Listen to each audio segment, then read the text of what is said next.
Lalu, Kasih Pak.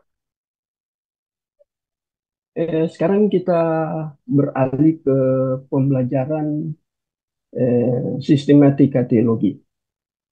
Jadi ini baru, pembelajaran baru, dan kita akan pertemuannya mulai malam ini dan ke depan itu juga 9 kali pertemuan.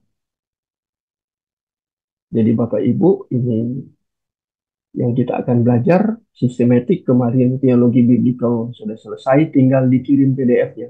Masih ada perbaikan kata-kata atau huruf yang kurang. Jadi lagi direvisi, tinggal jadikan PDF, langsung dikirim ke grup. Jadi ini pembelajaran baru, Bapak. Kita akan memulai ya.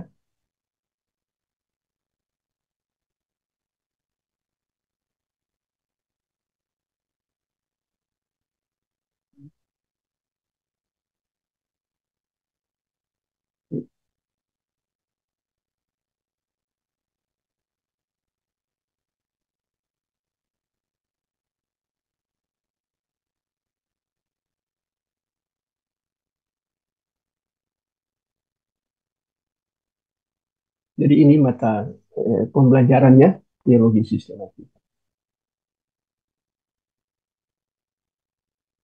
Nah, kita biasa dengan pendahuluan. Jadi studi spesifik kita ini pengantar ya, bukan masuk langsung ke teologi sistematika. Itu teologi sistematika kalau kita membahas seluruhnya doktrin-doktrin itu cukup luas, tapi saya tidak langsung masuk ke situ, tetapi memberikan pengantar supaya kita memiliki wawasan yang cukup luas dan dalam tentang ranah yang kita akan pelajari yaitu teologi sistematika nanti setelah ini. Jadi kita ini pengantarnya yang menjadi tekanan. Nah, jadi ini pelajaran baru. Nah, karena pengantar sistematika, teologi sistematika sehingga kita melihat ada limitasi khusus. Karena yang ditekankan seperti saya sudah katakan tadi pengantar. Artinya bukan pada kajian secara sistematiknya.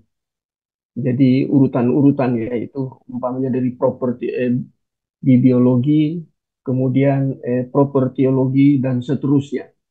Jadi sangat luas itu. Jadi karena pengantar jadi dia memiliki limitasi, batasan ya, batasan tertentu. Yang kita mau belajar ini tentang mayor atau disebut primer. Nah, ini teologi sistematika ini mayornya dan yang disebut juga primer. Kemudian kata pengantar berarti memberikan gambaran dasar khususnya terhubung dengan teologi sistematika.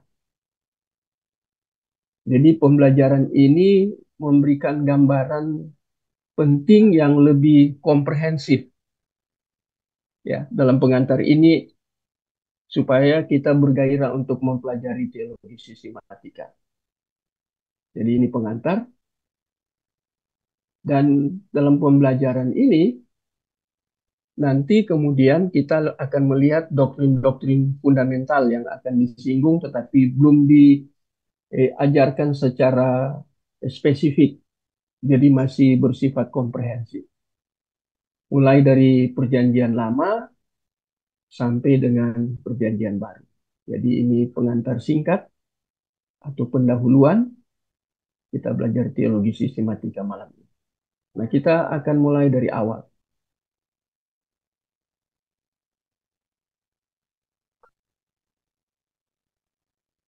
Hal awal yang harus dipahami dalam pembelajaran adalah jangan bertanya apakah ada kata sistematik atau sistematika di dalam Alkitab. Bapak Ibu mau cari kata sistematika dalam Alkitab, mulai dari Kejadian sampai Wahyu, Bapak Ibu tidak akan bertemu, tidak akan menjumpai kata sistematika. Tetapi kata Yunaninya nanti sebentar saya berikan. Nanti di bagian-bagian bawah ya, kalau malam ini kita bisa sampai di situ. Jadi kadang orang dia mau secara eksplisit, secara harfiah, tertulis di dalam Alkitab mana kata sistematika. Sama seperti kalau kita bandingkan dengan eh, tentang Tritunggal. Memang di dalam Alkitab ada kata Tritunggal secara eksplisit. Kita tidak pernah temukan di dalam Alkitab kata Tritunggal. Sama dengan kata sistematika. Kita tidak temukan di dalam Alkitab. Nah, kadang orang permasalahkan ini karena tidak ada tertulis, maka dia katakan itu tidak ada, itu tidak Alkitabiah. Ah, ini masalah. Sama dengan Tritunggal yang sedang rame di BMPT KKI itu ya, itu perkumpulan para pemimpin-pemimpin sekolah teologi dan dosen-dosen teologi ya, lagi rame tentang Tritunggal itu ya. Kata Tritunggal apakah ada di dalam Alkitab? Kita tidak pernah temukan. Jadi jawabannya tidak ada secara eksplisit. Ya, dalam hal ini tentang kata sistematika. Namun konsepnya, ya, ini ya gagasan atau ide tentang Tritunggal dibandingkan dengan Tritunggal, secara konkret ada di dalam seluruh Alkitab dan dapat dibuktikan kebenarannya secara valid. Jadi bukan abu-abu ya. Abu-abu artinya tidak jelas. Nah, jadi kita lihat di sini Tritunggal aja konsepnya ada di dalam Alkitab.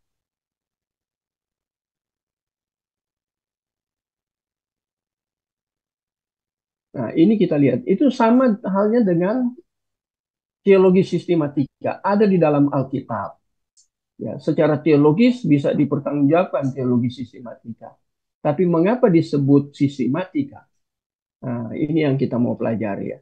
Khususnya dalam pengantar. Jadi kita lihat di sini orang bahkan hamba Tuhan atau orang awam sering tidak mengerti tentang teologi sistematika. Apalagi mereka sering permasalahkan ya kata sistematika itu tidak ada di dalam Alkitab. Ditanya balik, kata Tritunggal juga tidak ada di dalam Alkitab. Ada banyak kata tidak ada dalam Alkitab, tapi kebenaran teologisnya, ajarannya ada di dalam Alkitab. Jadi biblical. Sekarang kita mau melangkah ke berikut definisi dari teologi sistematika. Bapak Ibu kalau punya buku ini bukunya cukup tebal. Ya, ini Weingruden ini tebal sekali bukunya. Saya kurang tahu berapa halaman dia ya. Apa dia sampai 1.000 halaman. Ini dia menulis tentang khusus teologi sistematika. Saya punya beberapa buku tentang teologi sistematika ya. Banyak yang dari luar juga. Termasuk Norman L. Geisler juga menuliskan tentang teologi sistematika. Oh dia ada berapa seri itu. Saya punya lengkap satu set tentang teologi sistematika. Dulunya itu bahasa Inggris tapi sudah ditranslate ke dalam bahasa Indonesia. Norman Geisler. Ya, dia menulis tentang teologi sistematika, tetapi bukan pengantarnya. Dia menulis secara lengkap. Jadi kita melihat ini, Grundem ini menjadi pribadi yang sangat penting. Ya. Herman Waving juga menulis tentang sistematik teologi. Norman Geisler menulis itu. Jadi kita lihat banyak sekali para penulis di dalam teologi sistematika. Norman Geisler itu secara rinci tentang doktrin-doktrin itu ditulis semua, lengkap. Juga saya cek di Grundem juga lengkap. Ya. Jadi kalau kita mau belajar, ada referensi-referensi yang memang terseleksi atau terpilih karena kualitasnya. Nah, ini saya kutip definisinya tentang teologi, definisi teologi sistematika. Apa yang Grundam katakan? Dia memberikan pertanyaan, apa itu teologi sistematika? Nah, kemudian dia katakan secara real, ya, nyata ini banyak yang telah mendefinisikan. Tapi waktu dibuat definisi oleh para scholar, itu ada bermacam-macam konsep di dalam khususnya definisi. Jadi konsep tiap scholar itu berbeda, para teolog itu berbeda. Jadi kita bisa bandingkan ya antara satu penulis teologi sistematika dengan penulis yang lain. Ada perbedaan. Tapi karena saya ambil dari Grundam, Grundam katakan teologi sistematika adalah studi, jadi belajar ya. Apapun yang menjawab pertanyaan-pertanyaan, apapun yang diajarkan seluruh Alkitab berdasarkan satu topik atau tema tertentu. Nah, ini sederhana sekali Gundam. Double Pak. Gundam ya. Ya. Suaranya double kayak ada suara ketika Pak bicara. Oh iya ya. Saya kurang tahu kenapa double. Udah Pak, udah. Tadi Sudah ya. yang buka mic. Sudah enggak double? Sudah. Oke. Lanjut. Terima kasih. Jadi kita lihat dalam para scholar atau khususnya para teolog yang mumpuni punya kualitas. Secara khusus kualitas di dalam teologi sistematika. Ketika mereka mendefinisikan, maka terjadi perbedaan antara satu scholar dengan scholar lain. Bapak Ibu bisa baca apa yang Grundam sendiri tulis, bisa baca Louis Berkhof punya, kemudian bisa baca Norman L. Geisler punya, dan juga ada banyak hamba Tuhan yang lain yang menulis tentang apa itu teologi sistematik. Ya, khususnya definisinya. Ada bermacam-macam ya. Jadi menunjukkan bahwa orang dalam mendefinisikan aja berbeda. Satu dengan yang lain. Nah, saya gunakan Grundam karena saya melihat dia merangkum seluruh apa yang dikatakan oleh para scholar. Ya, saya boleh katakan itu ya, mengklaim itu ya. Dan dirangkum dengan cara yang sederhana. Itu yang menjadi menarik. Ada orang merangkum konsep atau definisi tentang teologi sistematika itu kadang terlalu berbelit-belit. Tetapi Grundam sederhana, tetapi yang dia kemukakan atau gagasan yang dia sampaikan itu punya makna teologis yang sangat mendasar dan biblikal. Ya. Jadi dia bicara tentang teologi, apa itu teologi sistematika? Itu studi. Jadi memang pembelajaran. Ya. Yang menjawab pertanyaan-pertanyaan. Jadi ada banyak pertanyaan.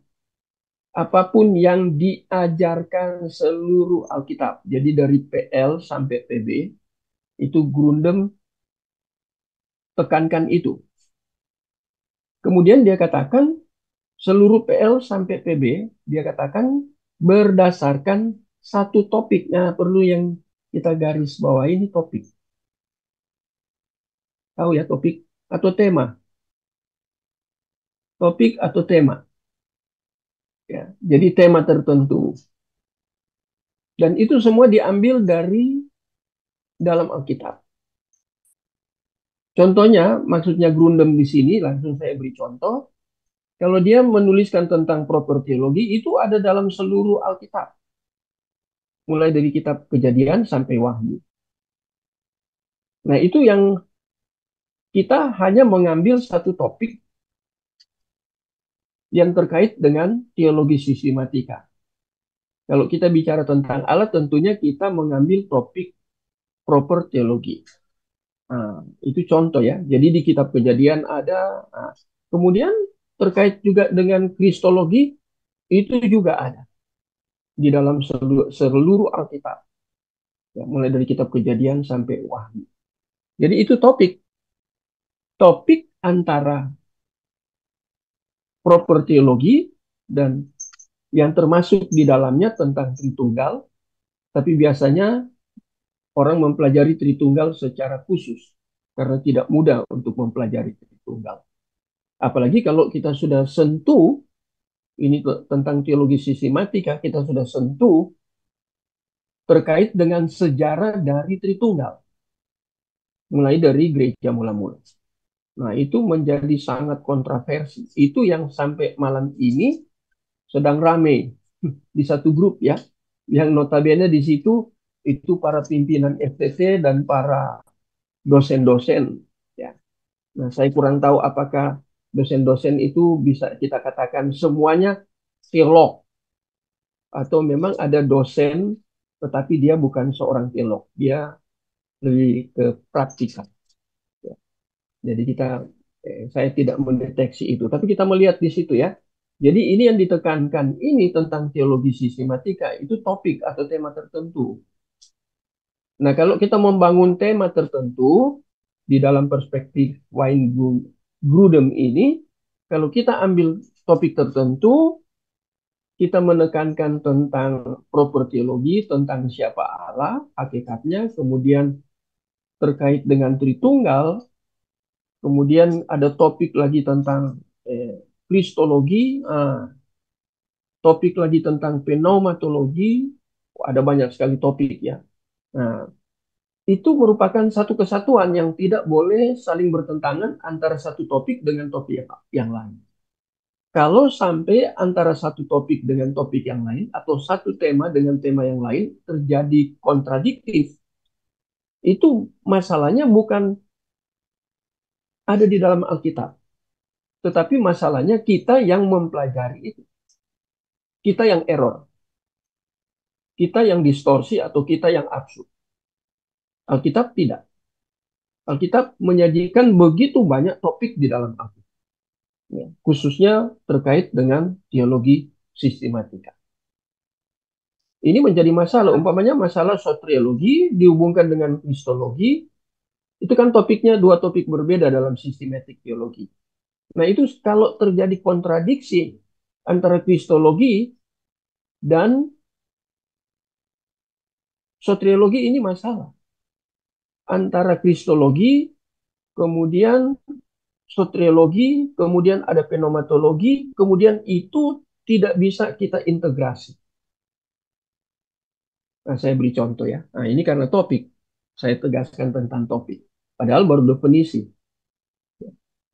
Topik tentang soteriologi. Pasti dia terhubung dengan kristologi. Dan terhubung dengan, ini terhubung semua ya. Tapi yang inti, kalau soteriologi terhubung dengan antropologi. Karena yang berdosa kan manusia. Sehingga Allah datang menyelamatkan di dalam Yesus Kristus. Berarti kita belajar soteriologi, kristologi. Nah, bagaimana setelah Yesus menyelesaikan tugasnya di atas kayu salib dan muncul perkataan sudah selesai? Nah, sekarang Roh Kudus meneruskan itu. Itu soteriologi yang bagaimana? Tadi Yesus katakan sudah selesai.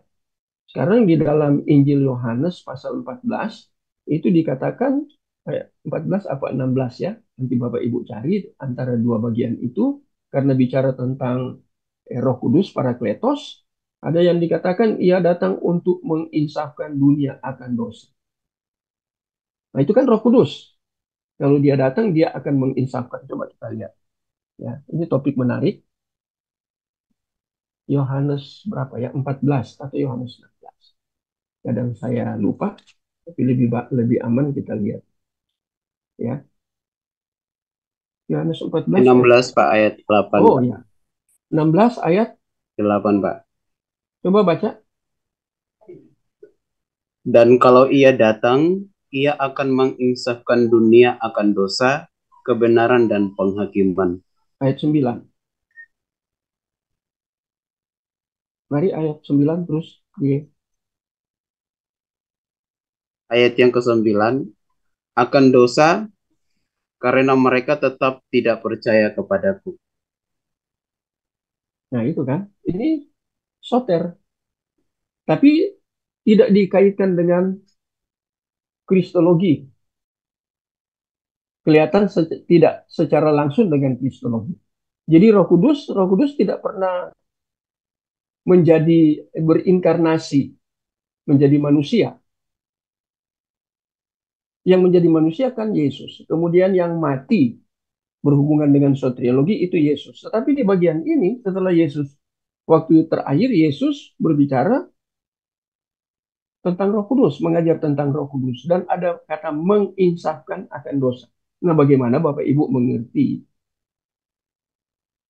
tema-tema atau topik-topik di dalam teologi sistematika antara kristologi, soteriologi, pneumatologi? Bagaimana itu diintegrasi ya? Satu pekerjaan sudah selesai. Yesus katakan sendiri di atas kayu salib.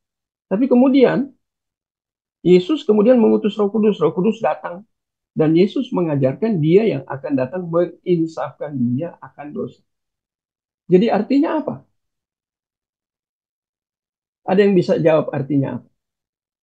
Ini menarik yang gini-gini. Karena ini tidak tersentuh di khotbah. Khotbah-khotbah sekarang kan tidak menyentuh ranah teologi sistematika. Nah, bagaimana kalau seperti ini muncul, dia menginsafkan dunia akan dosa?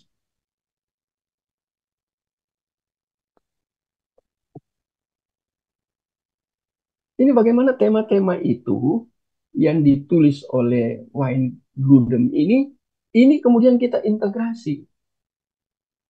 Ini baru memberikan deskriptif ya gambarannya. Ada orang ekstrim di dalam fenomenologi, lupa kristologi, lupa soteriologi. Jadi fenomenologi yang ditekan terus. Saya beri contoh ekstrim. Ini sama-sama pekerjaan Roh Kudus. Orang lebih mengutamakan glosolali. Ya bukan ojo lali ya, glosolali. Tapi orang lupa kalau glosolali itu kan berhubungan dengan karunia. Tetapi lupa yang lebih esensial dari karunia. Karunia penting. Tapi bagi saya yang belajar teologi, karunia itu bukan primer, bukan mayor. Ya. Yang berhubungan dengan Roh Kudus, dengan fenomenologi, itu bukan mayor. Apa yang menjadi mayor di dalam pekerjaan Roh Kudus setelah Yesus naik ke sorga? Nah itu, Yesus yang ajarkan. Yesus tidak mengajarkan bahwa Roh Kudus akan memberikan glosolali, nggak pernah ada. Atau pernah ada ya? Salah ngomong kali saya.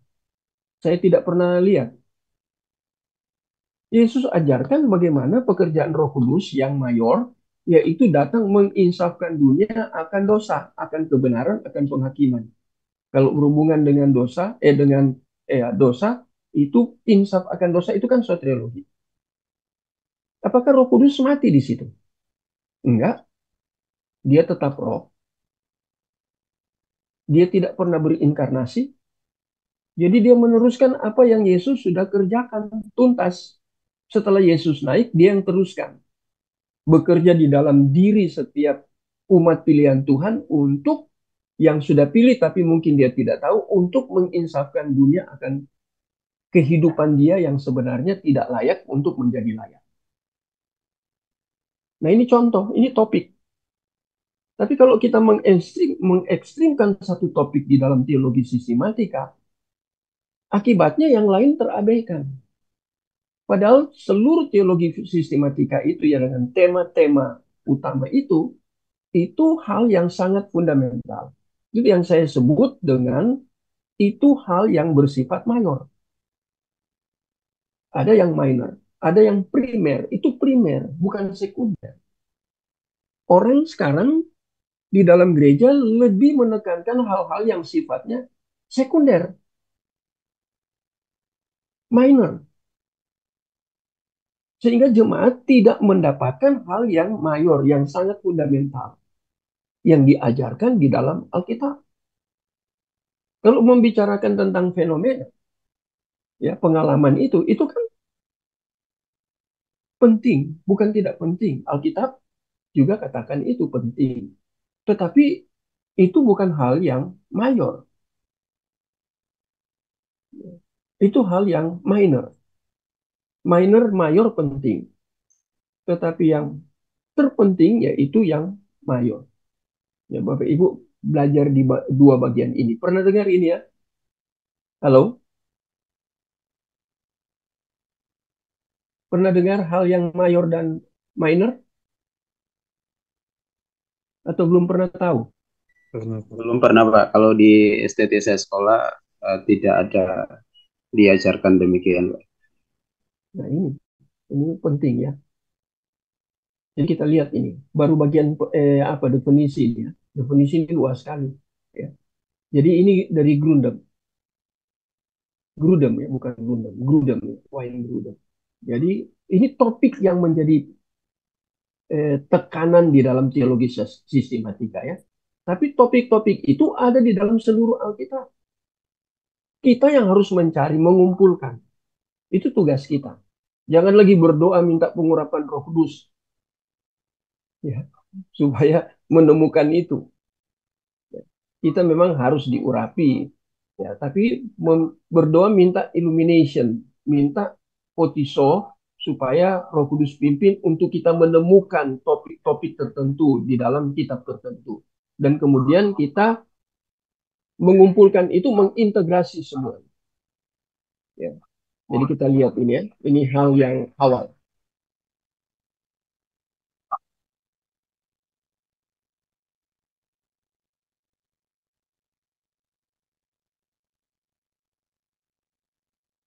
Nah, jadi kita lihat ya, ini yang tadi saya sudah ngomong ya, ini Grudem ya. Jadi dia katakan ini teologi sistematika mencakup pengumpulan. Jadi kita itu kerjaan kita. Itu itu studi, kita harus belajar untuk mengumpulkan itu. Mengumpulkan yang proper teologi, mengumpulkan yang soteriologi. Kalau saya tanya sekarang, karena kita mengumpulkan ini, tekanan dari Grudem ini, mengumpulkan tema-tema spesifik dalam teologi sistematika. Nah, kalau kata mengumpulkan, umpamanya saya beri contoh, bagaimana kita mengumpulkan konsep tentang soteriologi mulai dari kitab Kejadian. Bisa Bapak Ibu lihat di dalam kitab Kejadian ada soteriologi di situ. Soteriologi dan kristologi di situ. Itu menjadi satu. Halo? Bisa Bapak Ibu lihat? Di mana itu? Kejadian 3 Kejadian. itu. Kejadian berapa? Ya apa kita belajar. Kejadian 3 Ayat sudah tepat, Kejadian 3. Itu protoevangelium, bahasa Latinnya ya. Halo Bapak iya Ibu, Pak. protoevangelium ya. Itu bahasa Latinnya. Nah, itu kan ada di situ tentang keturunan perempuan itu akan meremukan kepalanya.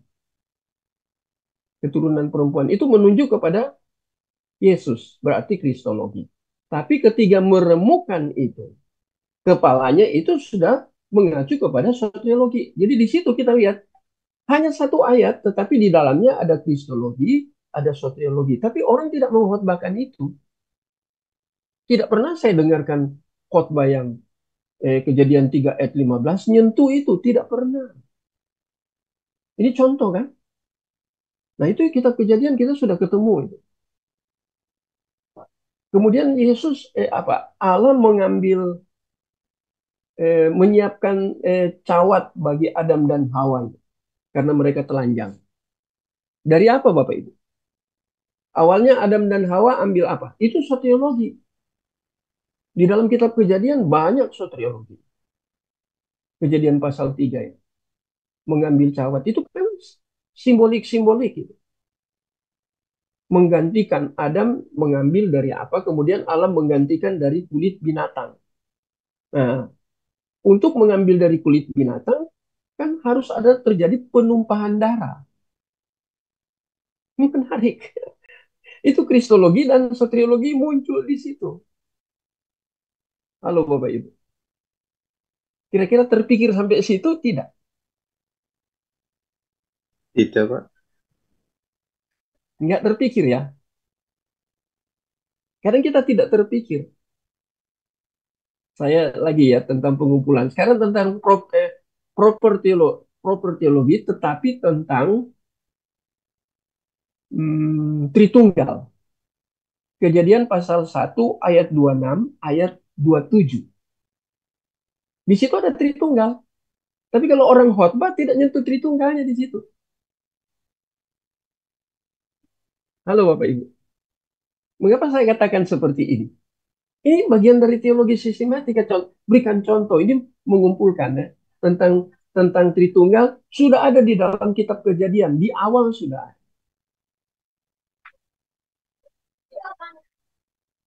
Kejadian pasal 1. Coba salah seorang baca. Pasal 1 ayat 26, 27. Mari salah seorang. Saya tunjukkan. Kejadian pasal 1 ayat 26 sampai 27. Berfirmanlah Allah, baiklah kita menjadikan manusia menurut gambar dan rupa kita, supaya mereka berkuasa atas ikan-ikan di laut, dan burung-burung di udara, dan atas ternak, dan atas seluruh bumi, dan atas segala binatang melata yang merayap di bumi. Maka Allah menciptakan manusia itu menurut gambarnya, menurut gambar Allah diciptakannya dia, laki-laki dan perempuan diciptakannya mereka. Nah, bisa ketemu Allah Tritunggal di situ? Itu ada kata baiklah kita. Jamak apa plural? Plural apa singular? Kata kita. Plural, Pak. Plural ya. Plural, Jamak. Pak. Iya, jamak. Jamak. Ada orang menafsirkan ini itu berbicara tentang kebesaran. Umpamanya Kejadian pasal 1 ayat 1 itu pada mulanya Allah, kata Elohim. Elohim itu plural atau singular? Elohim. Singular. Pak Rano. Ada airan im di situ ya. Itu jamak itu. Tapi jamak di sini kemudian ada penafsir katakan kata Elohim. Ini menunjukkan tentang kebesaran Allah. Jadi ditulis dalam bentuk jamak, plural. Nah, tapi kalau kita lihat Kejadian pasal yang pertama ayat yang ke-26 tadi, ini sudah jelas ini Tritunggal kita. Nah, kemudian di ayat 27 ya kata kita itu menunjuk kepada Tritunggal. Tapi kemudian ayat yang ke-27, maka Allah menjadikan manusia itu menurut gambarnya. Katanya di situ menunjuk nyata kepada Allah. Tetapi nya itu dalam pengertian apa di dalam konteks itu? Apakah dia plural atau singular? Singular. Jadi ayat 26 menekankan tentang plural, Tritunggal. Tetapi itu kan pribadi ya. Tetapi ayat yang ke-27-nya itu kalau kita lihat di teks aslinya bahasa Ibrani, itu katanya itu menekankan tentang tunggal, singular. Dan karena menyangkut singular, itu berarti penekanannya kepada hakikat Allah. Jadi ada tiga di situ karena jamak, ya, plural. Tetapi di ayat yang ke-27 itu menekankan tentang satu, tunggal. Berarti yang di atas menekankan tentang yang di bawah tentang tunggal. Jadi tritunggal. Terpikir itu Bapak Ibu. Saya hanya menjelaskan ini pengumpulannya. Itu contoh-contoh tadi soteriologi hubungkan dengan kristologi. Sekarang khusus tentang dalam sistematik kita proper teologi, kita lihat di dalam Kejadian pasal 1 ayat 26-27 tentang Tritunggal. Di satu ayat ke-26 bicara tentang 3 pribadi karena dia jamak, sedangkan di ayat 27 menekankan bukan 3 pribadi, tentang satu, tapi bukan satu pribadi, tentang satu hakikat. Karena dia dalam bentuk tunggal. Jadi kita lihat ya, ini tidak mudahnya belajar Alkitab. Ya, bagi kaum awam atau orang yang tidak mau belajar, gampang saja. Gampang kok, khotbah itu gampang, Pak. Gampang. Yang penting suaranya keras, semangatnya. Tidak cukup dengan suara yang keras. Perlu juga semangat, perlu. Tapi untuk pembelajaran itu, studi itu sangat perlu. Apa gunanya kalau semangat tinggi, suaranya kencang, tetapi salah, keliru. Wah, ini parah ini. Tetapi bagian-bagian yang saya katakan tadi, orang tidak pernah berkhotbah bahwa itu teologi sistematika. Tidak pernah disebut dari atas mimbar. Sangat jarang. Bahwa bagian itu adalah bagian dari teologi sistematika. Dan bagaimana menjelaskan bagian itu teologi sistematika? Kejadian 1 ayat 26 dan 27 tadi itu bicara tentang proper, ya, tentang Allah, proper teologi, ya, tentang Allah. Tetapi Allah yang bagaimana? Sudah dari awal bahwa Allah Tritunggal ada. Ya. Ada malah penafsir yang katakan kata kita itu Allah beremuk atau Allah bersidang dengan para malaikat untuk menciptakan manusia. Jadi kita ini manusia yang diciptakan. Kalau ditafsir seperti itu, jadi kita seperti malaikat juga ya, bukan seperti Allah. Kok Allah juga bersidang dengan para malaikat? Apa fungsi daripada malaikat sehingga dia harus ikut sidang? Nah, kita belajar lagi di situ tentang angelologi, teologi tentang malaikat. Nah, jadi kita lihat di sini. Nah, ini contoh ya. Saya langsung memberikan contoh-contoh ya. Kalau saya hanya memberikan teori, nanti Bapak Ibu, kalau cuma mau nulis gini gampang. Yang sulit itu memberikan contoh itu kan yang susah. Langsung ambil secara biblikalnya. Mana dasar biblikalnya? Nanti sebentar saya kaitkan tentang teologi sistematika dengan teologi biblikal. Nanti sebentar. Tentang teologi sistematika dengan teologi historical. Bagaimana itu kita melihat, ya.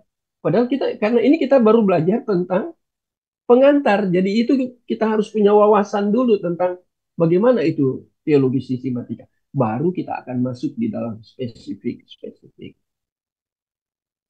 Kalau Bapak Ibu makin mengerti apa makin bingung ini ya. Karena kita tidak terbiasa di gereja, di mimbar. Apalagi gereja yang kurang PA. Umpamanya PA tentang proper teologi khusus membahas Tritunggal. Kenapa tidak dibahas mulai dari kitab Kejadian? Apalagi ada di dalam pasal yang pertama. Kenapa tidak dibahas? Tritunggal di dalam perjanjian lama. Tidak dibahas. Orang khotbah biasa, langsung khotbah apa ya, implementasi, praktikalnya yang langsung praktis. Dasar teologinya, teologi sistematika lepas. Ini permasalahannya bukan ada di jemaat. Permasalahannya ada di pengkhotbah, dan pengkhotbah itu pasti hamba Tuhan. Nah, bagaimana pengkhotbah itu belajar serius tentang firman, apalagi secara spesifik. Kalau dia belajar spesifik, dia akan tahu, oh, ini berbicara tentang teologi sistematika. Spesifiknya Kejadian 1 ayat 26-27 itu berbicara tentang Tritunggal. Tidak pernah dibicarakan. Ya, pengumpulan. Ya, ini pengumpulan dan pemahaman semua bagian Alkitab. Jadi Tritunggal itu kan ada di dalam bagian-bagian Alkitab ya, yang relevan mengenai berbagai topik. Diikuti dengan ringkasan yang jelas tentang ajaran-ajarannya, ya, sehingga kita tahu apa yang harus diyakini mengenai setiap topik. Nah, ini penekanannya topik lagi. Jadi karena saya terus belajar, ya, walaupun sudah umur, masih terus mengumpulkan buku, terus membaca buku, terus mengadakan penyelidikan. Jadi walaupun sudah umur, saya nggak mau berhenti belajar. Apalagi belajar hal-hal yang tidak tidak apa ya, tidak familiar, tidak apa ya, asing begitu ya. Di dalam gereja hal-hal seperti ini kan asing ya. Khotbah-khotbahnya rata-rata tidak menyentuh itu ya. Kecuali ada memang seorang yang scholar tapi dia teolog. Biasanya kecenderungannya kan pengajaran kalau teolog tidak berkhotbah. Jadi pengajarannya kuat. Nah, mungkin teolog ini menyentuh hal-hal yang tadi saya jelaskan. Bagaimana kita menemukan teologi sistematika di dalam kitab Kejadian. Bagaimana kita menemukan sistematika tentang kristologi, spesifikasinya, soteriologi, kemudian ada fenomenologi. Ya, ada dua itu ya. Kristologi tadi, Kejadian pasal 3 ayat 15. Nah, bagaimana kita menemukan itu? Ya, di protoevangelium. Itu berbicara tentang Kristus, tapi berbicara tentang keselamatan. Ya. Jadi ini harus kita temukan. Namun penting untuk menyatakan bahwa studi tentang sejarah gereja, ya, penting untuk bahwa studi tentang sejarah termasuk pengakuan iman besar gereja dan tulisan-tulisan para teolog terkemuka secara gereja. Sejarah gereja ya, ini ya, di dalam gereja ini. Nah, ini si Grudem ini menyentuh sejarah gereja. Karena tentang teologi sistematika itu kan harus diajar di gereja. Nah, bagaimana kita melihat itu dalam sejarah gereja?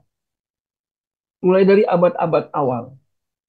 Bagaimana kita melihat teologi sistematika di dalam toko-toko. Kalau Bapak Ibu mau cari itu bukunya Yosefus, ahli sejarah ya,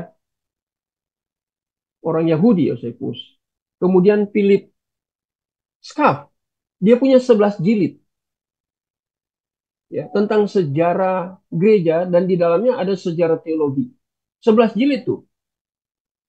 Philip Schaff, teman saya,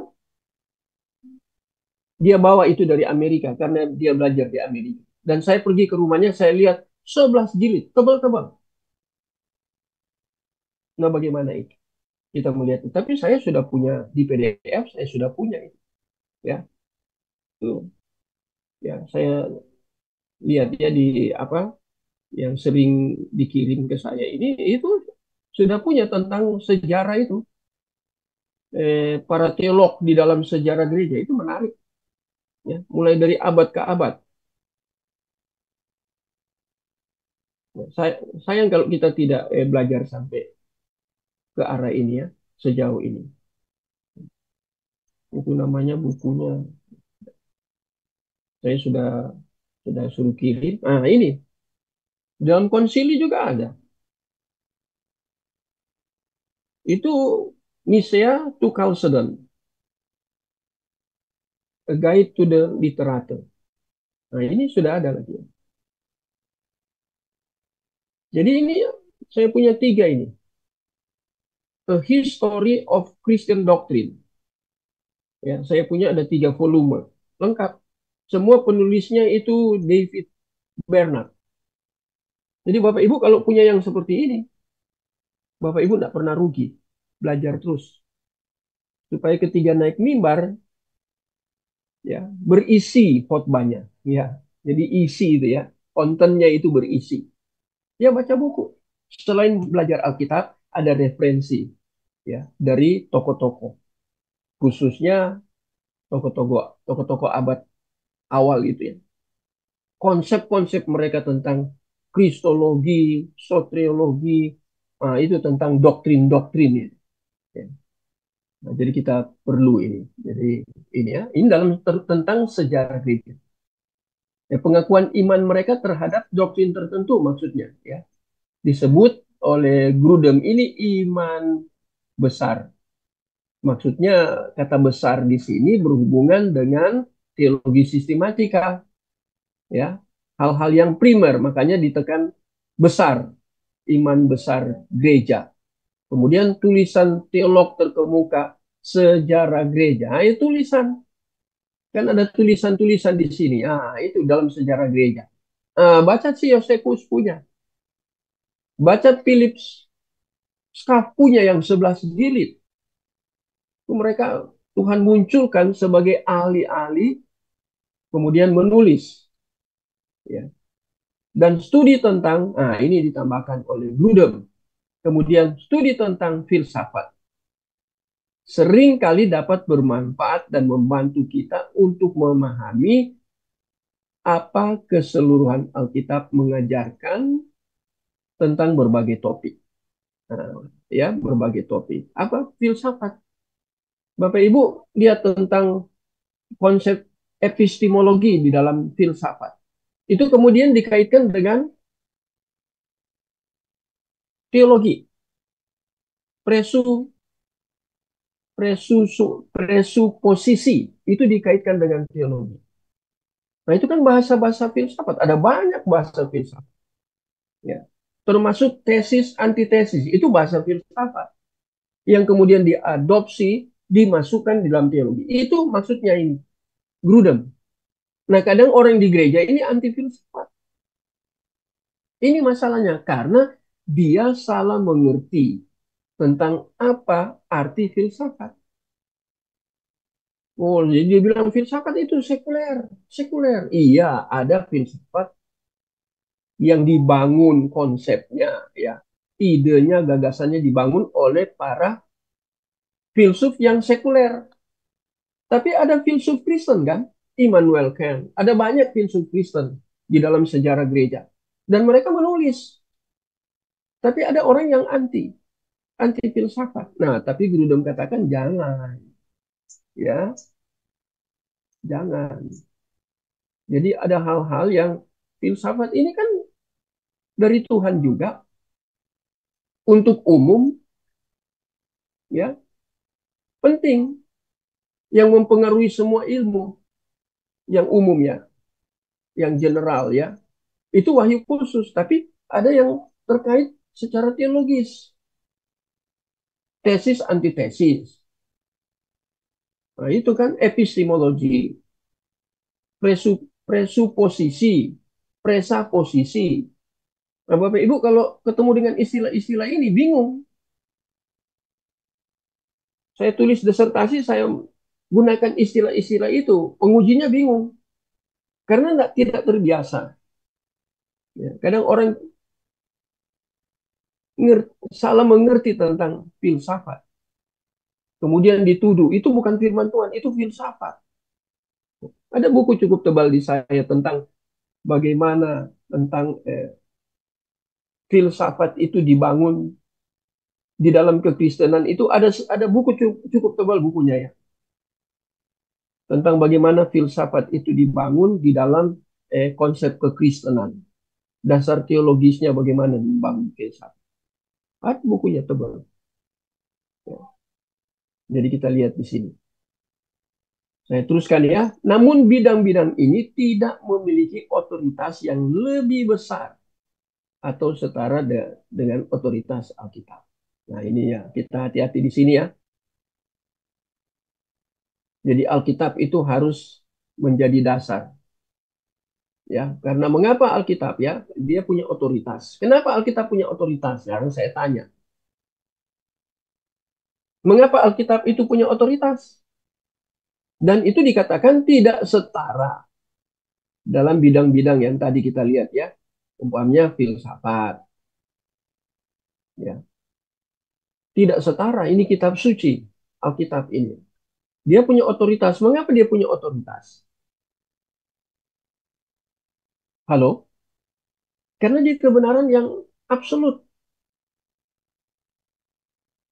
Siapa yang absolut? Kalau saya tanya lebih lanjut. Allah yang absolut. Berarti kebenaran yang absolut itu dia berasal dari yang absolut. Siapa itu? Allah yang absolut. Kalau saya bicara tentang Allah yang absolut, saya tidak bicara tentang pribadi. Hati-hati.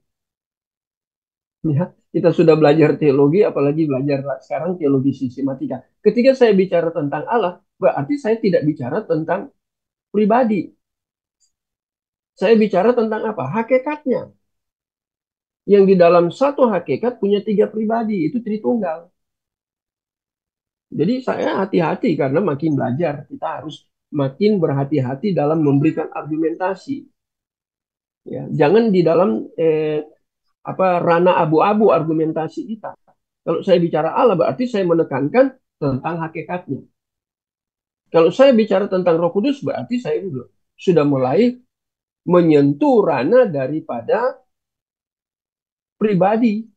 Yang saya tekankan dalam hal ini yaitu pribadi Roh Kudus. Kalau saya bicara tentang Kristus atau Yesus, itu berarti saya sedang menekankan tentang pribadi dia, tentang Yesus. Jadi ini semua harus jelas. Jangan di wilayah abu-abu. Oke? Jadi itu ya lebih besar ya. Itu bidang-bidang itu ya. Itu lebih besar otoritas kitab suci. Ya, jadi artinya karena dia berotoritas, maka semua bidang yang kita bangun harus berdasarkan kitab suci. Atau berbasis biblical. Atau berbasis teologis. Maksudnya apa? Seluruh teologi sistematika yang kita bangun harus dasarnya dalam kitab suci yang berotoritas. Dan memang itu ada di dalam Alkitab. Bagian-bagian spesifik yang kita bangun itu harus berdasarkan Alkitab yang memiliki otoritas. Karena dia suci. Ya, suci itu kan clean, dia bersih. Ya, tidak ternoda. Kalau saya bilang Alkitab itu kudus, kebanyakan Alkitab kitab suci kan, bukan kitab kudus. Ya, Bapak Ibu bisa bedakan kitab kudus dan kitab suci ya. Kata kudus itu bahasa Yunani-nya hagios, artinya dipisahkan, disendirikan, dikhususkan, eksklusif. Tapi kalau suci itu berbicara tentang keberadaan. Allah itu suci, bukan disucikan. Jadi dari dulu dia suci itu kan bersih. Ya, bersih. Allah itu juga kudus, tapi kalau kita nyangkut kitab suci yang ditekankan kesucian. Jadi dia tidak ada noda. Sekecil apapun tidak ada noda, dia bersih. Ya, itu suci ya. Kata suci ya. Nah, Bapak Ibu bisa bedakan. Kadang itu disamakan ya, kudus dan suci disamakan. Nanti itu kita belajar lagi itu ya. Belajar secara spesifik tentang yang seperti ini. Nah, itu grudem. Ini baru definisi. Ini hari pertama. Baru definisi aja sudah seperti ini ya. Sekarang kepada Millard Erickson. Wah, ini tokoh-tokoh hebat ya. Apa ya? Mengemukakan bahwa teologi sistematika dalam tanda kurung seperti ya ini dikatakan teologi ini dia pakai tanda kurung seperti ini sistematik dalam bahasa Inggris ya, sistematik teologi. Selanjutnya tanpa menulis lagi istilah sistematik. Jadi dia hanya menekankan teologi tetapi maksudnya adalah teologi sistematika. Spesifiknya ya. Jadi Erickson menulis seperti ini. Dia menekankan tentang teologi sistematik, tapi dia menulis hanya teologi. Tapi maksudnya di dalamnya yaitu tentang teologi sistematika. Ya. Erickson mengatakan bahwa hakikat teologi, titik tolak, dan teologi sebagai ilmu. Nah, ini hakikat dari teologi ya, sebagai ilmu. Ya. Jadi kita harus belajar karena dia ilmu. Kalau kita tidak mau belajar, berarti kita tidak memperoleh ilmu. Tetapi ilmu yang terkait dengan Theo, dengan Allah. Nah, kita sudah belajar itu yang kemarin ya di biblical ya. Nah, tapi ini diulangi karena saya mengutip dari Millard Erickson. Nah, jadi dia katakan, Erickson katakan, hakikat teologi titik tolak dan teologi sebagai ilmu. Jadi titik tolaknya dari mana? Itu ada kata Theo di situ. Kemudian logos di situ, ya. Jadi pengetahuan tentang Allah yang berasal dari Allah. Kemudian membuat kita sebagai orang percaya mengerti juga karena Allah. Secara spesifik itu terkait dengan fenomenologi. Allah dalam pengertian terkait dengan fenomenologi. Karena waktu kita belajar ilmu yang Allah berikan berasal dari Allah, ketika kita belajar, kita butuh pertolongan Roh Kudus. Berarti ini sistematika teologi ya, Tritunggal. Tapi menekankan tentang Roh Kudus, peran Roh Kudus waktu kita melihat teologi itu sebagai ilmu. Halo Bapak Ibu, ini kalimat-kalimat yang tidak biasa ya, tidak umum. Ya, saya sering mengemukakan kalimat-kalimat yang tidak umum malam hari ini ya. Karena saya mengutip dan saya harus jelaskan. Kalau saya tidak jelaskan ini bahaya, tidak mengerti. Kalau Bapak Ibu hanya baca baca sendiri, sulit mengerti. Ya, jadi lihat hakikat atau substansi, ya, sesuatu yang sangat urgent, sangat penting, sangat basically, sangat mendasar. Ya. Itu hakikat maksudnya. Nah ini sebenarnya kalau seperti gini kita harus jelaskan ya. Kadang saya jelaskan apa itu hakikat dari kata dari bahasa apa. Apa aja itu hakikat. Ya, itu dari bahasa Latin. Jadi kita lihat itu sesuatu yang urgent, sesuatu yang penting sekali. Karena itu ilmu, makanya harus belajar. Ini Erikson. Secara khusus relasi, lihat ya, antara Erikson dan Grudem ini mirip, sama. Secara khusus relasi teologi dan filsafat. Ketika kita belajar teologi, kita harus hikmat, Sophia. Dan hikmat ini bukan hikmat dunia. Ini hikmat yang diberikan oleh Allah. Nah, ini direlasikan. Ya. Yang Grudem maksudkan adalah teologisisme. Nah, ini dihubungkan dengan Grudem. Padahal kita lagi belajar dari Erikson. Ya, jadi relasi teologi dan filsafat ini penting dua ini. Masalahnya sekarang saya dengar, bukan saya dengar ya, saya lihat di satu grup YouTube, ada hamba Tuhan di Jakarta, dia punya sekolah teologi, dia punya beberapa doktor, dia menuduh kelompok tertentu yang menerima filsafat dan teologi itu diintegrasi, dia menuduh bahwa kelompok tertentu ini seringkali menyampaikan khotbah atau menyampaikan argumen walaupun pakai Alkitab, tetapi argumentasinya itu bukan berdasarkan firman Tuhan, tapi berdasarkan filsafat. Hamba Tuhan ini cukup terkenal, tapi dia mendilet filsafat. Dia tidak bisa mengintegrasi bagaimana filsafat itu juga ada di Alkitab. Kan Sophia itu. Dari dua kata kan kalau kita sudah belajar ya. Phileo dan Sophia. Kan itu sama-sama ada. Di Alkitab ada. Ya. Kalau Bapak Ibu ada kan. Wise itu kan. Bijak. Dua-dua ada di Alkitab. Tapi dia delete.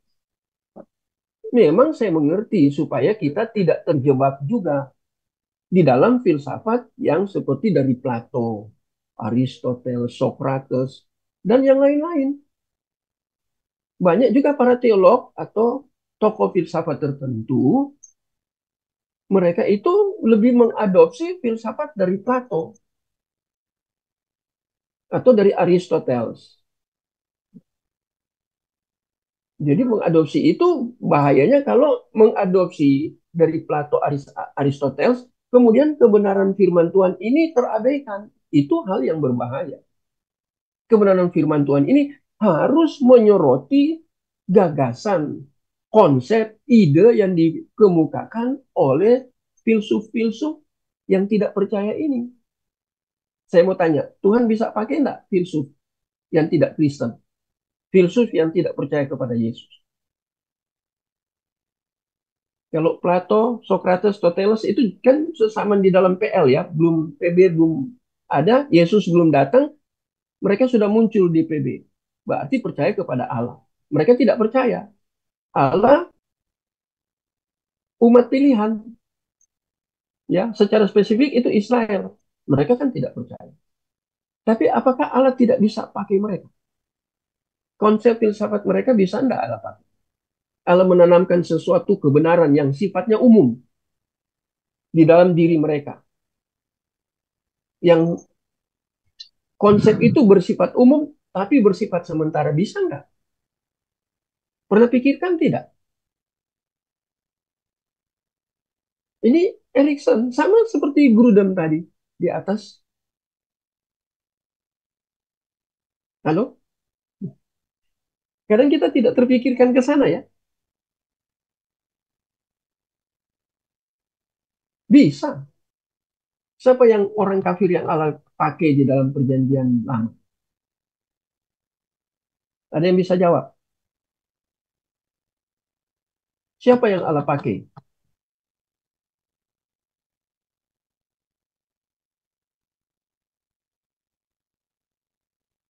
Wah, ini silent. Belum pernah dengar. Tapi kalau saya sebut pasti tahu. Bukan nggak tahu. Cuman lupa. Hiram, Pak. Ya, Kores. Oh,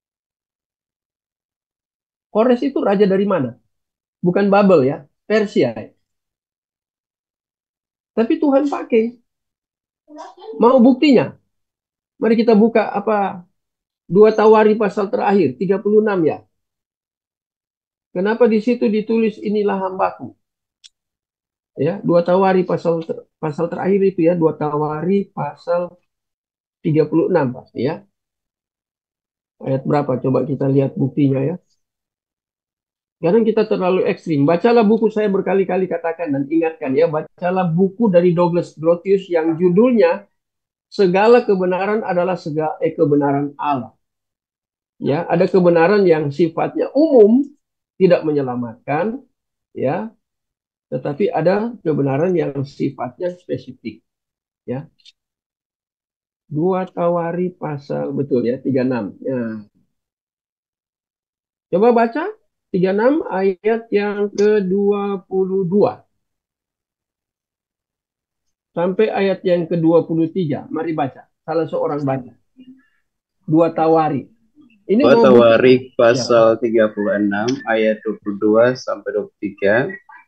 Pada tahun pertama zaman Kores, raja negeri Persia, Tuhan menggerakkan hati Kores, raja Persia itu, untuk menggenapkan firman yang diucapkan oleh Yeremia, sehingga disiarkan di seluruh kerajaan Kores secara lisan dan tulisan pengumuman ini.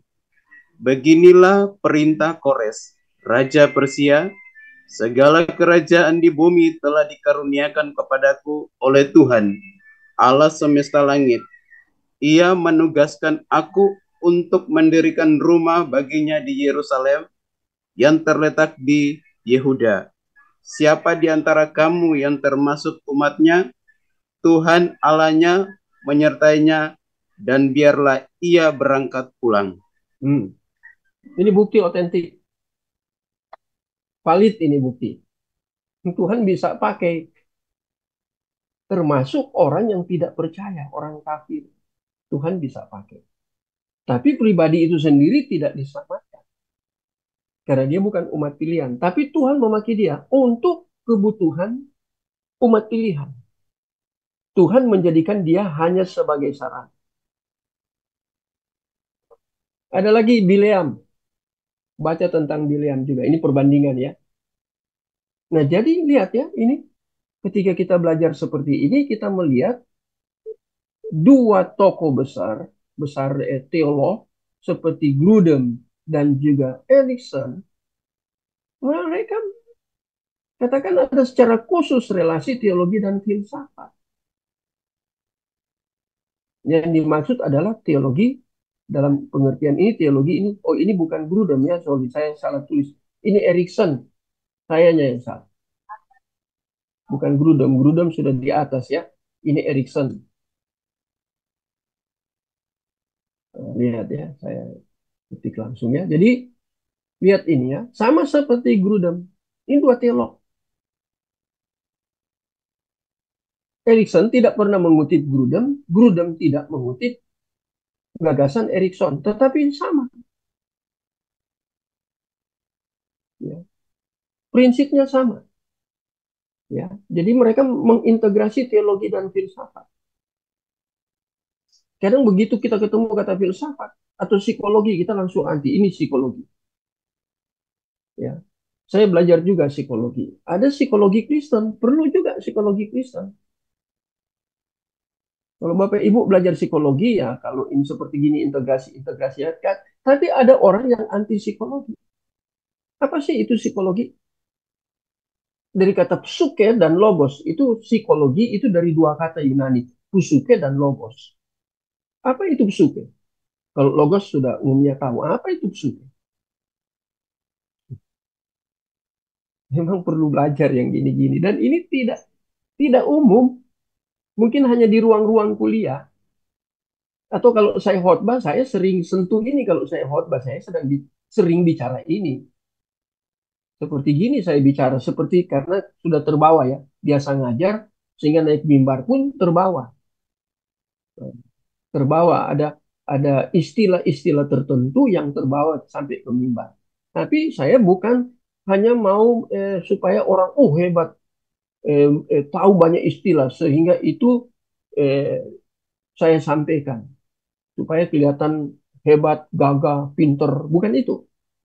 Kalau hanya menyebut istilah tapi tidak bertanggung jawab, nah itu yang bahaya. Menyebut istilah kita harus jelaskan apa arti istilah ini. Ya, kita harus jelaskan. Jangan hanya sebut pakai istilah-istilah banyak, tidak sebut. Dan kalau memang kita terlalu banyak istilah juga jemaat mabuk. Tapi kita lihat kenyataannya banyak orang tidak menggunakan hal yang penting juga. Ya, dan kita lihat dalam membangun teologi sistematik ya. Ini hubungan teologi dan filsafat ini diintegrasi ya. Dan yang dimaksud teologi yaitu teologi sistematika. Karena Erikson biasanya menekankan teologi sistematiknya itu dalam tanda kurung. Ya, tanda bacanya itu ya, tanda kurung. Maksudnya teologi di sini yaitu teologi sistematik. Jadi dia ya dalam tanda kutip mengawinkan. Kalau bahasa kerennya, bahasa akademiknya mengintegrasi ya. Jadi ini supaya kita familiar dengan kata-kata seperti ini.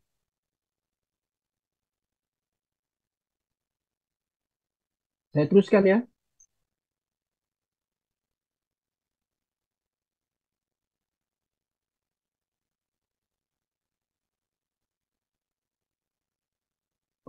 Terlalu loncat.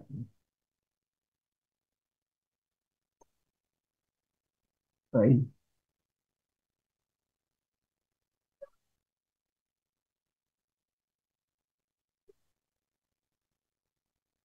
Nah, saya tulis lagi ya ini.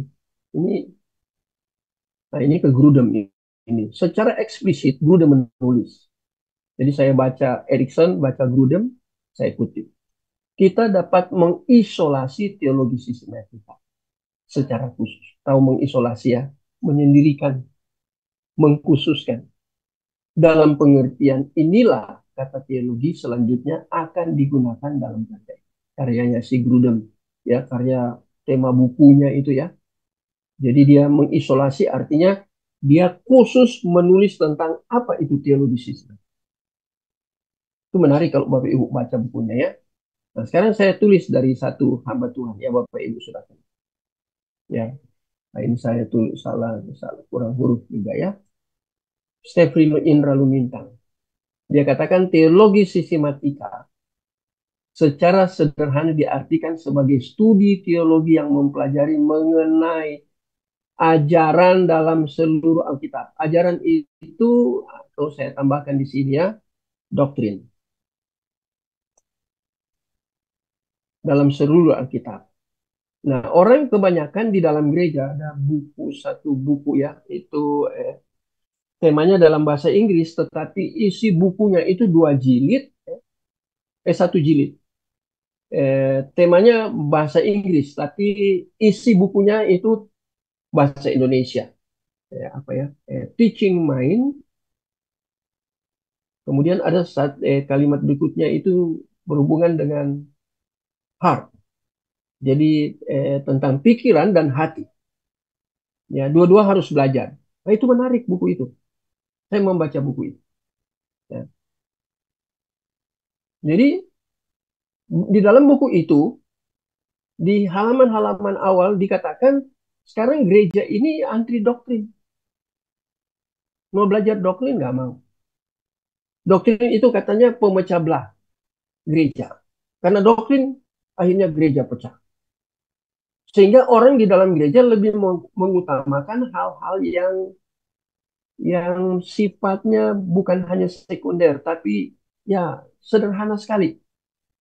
Umpamanya bagaimana gereja itu menarik penerima tamunya, bagaimana pendekatan secara psikologi penerima tamu ke orang yang datang ya menjadi aser. Bagaimana untuk eh, apa ya gerejanya itu di apa ya dibuat supaya sebaik mungkin, sebagus mungkin gitu ya. Sehingga orang masuk menarik seperti itu. Bagaimana pemain musiknya kalau bisa pakai baju yang Santa Claus gitu ya, kalau Natal gitu. Sehingga menarik. Nggak apa-apa sih. Tetapi penulis ini katakan yang terabaikan justru doktrin. Kalau kita sudah bicara doktrin atau ajaran, ini kan nyangkut di dalam teologi sistematika. Dan doktrin itu ada di Alkitab. Doktrin itu harus biblika maksudnya. Jadi ini, gereja sekarang tidak menekankan tentang doktrin. Nah, Pak Stefri ini katakan teologi sistematik ini secara sendiri diartikan sebagai suatu studi teologi yang mempelajari mengenai ajaran atau doktrin dalam seluruh Alkitab berdasarkan topik-topik yang tersusun. Sama ya? Ya. Secara sistematis dan teologis untuk orang percaya sebagai pegangan pengajaran dan iman pada masa kini. Jadi kita lihat ini langsung aplikatif ya. Ini dari Pak Stefli. Jadi intinya sama. Tapi yang saya mau tekankan malam ini doktrin. Kadang saya lihat ya hamba Tuhan kalau sudah bicara doktrin, wah dia sudah gelisah. Doktrin. Benar itu hasil kajian, hasil survei yang tadi teaching mind, kemudian ada heart apa gitu ya, saya lupa itu ya. Tapi ada teaching dan heart ya. Itu teaching mind, kemudian heart itu ya, tentang pembelajaran itu ya, pengajaran ya kepada pikiran dan juga hati. Nah, jadi ada buku itu dikatakan bahwa orang yang tidak mengutamakan doktrin dalam gereja, berarti teologi sistematikanya diabaikan dalam gereja. Nah, ini saya hubungkan apa yang Pak Stefri tulis dengan buku yang pernah saya baca. Saya baca dan saya pelajari, mendalami buku itu. Ini menjadi sangat menarik.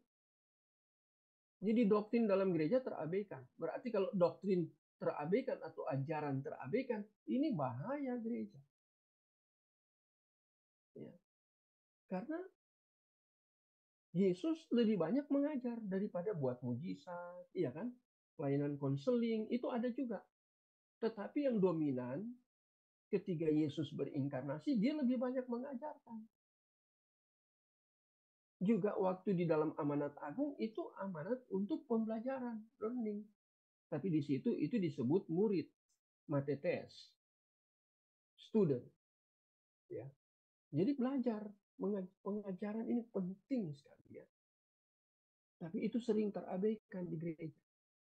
Bapak Ibu, siapa yang jadi pemimpin jemaat atau pendeta atau gembala? Nah, ini harus perhatikan yang gini-gini. Ya, kadang kita abaikan hal yang seperti ini ya. Pembelajaran itu kita abaikan. Ya. Tapi kita lihat di sini ya, secara sistematis. Nanti sebentar kita masuk ke dalam apa itu sistematis. Jadi kembali lagi Pak Stefri katakan ini topik-topik yang tersusun. Jadi dia tersusun rapi ya.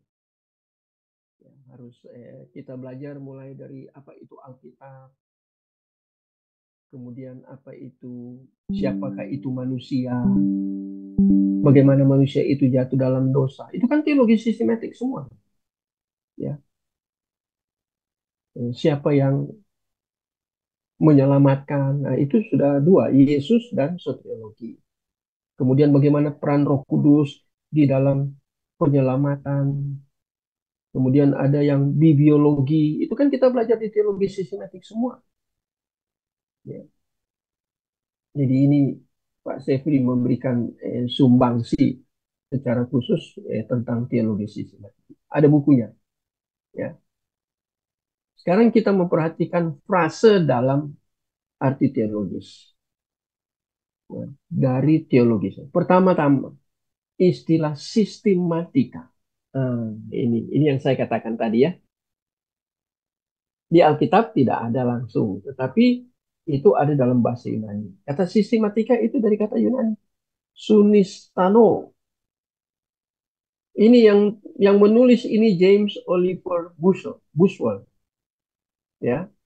Sunistano artinya apa? Disatukan secara menyeluruh atau diatur.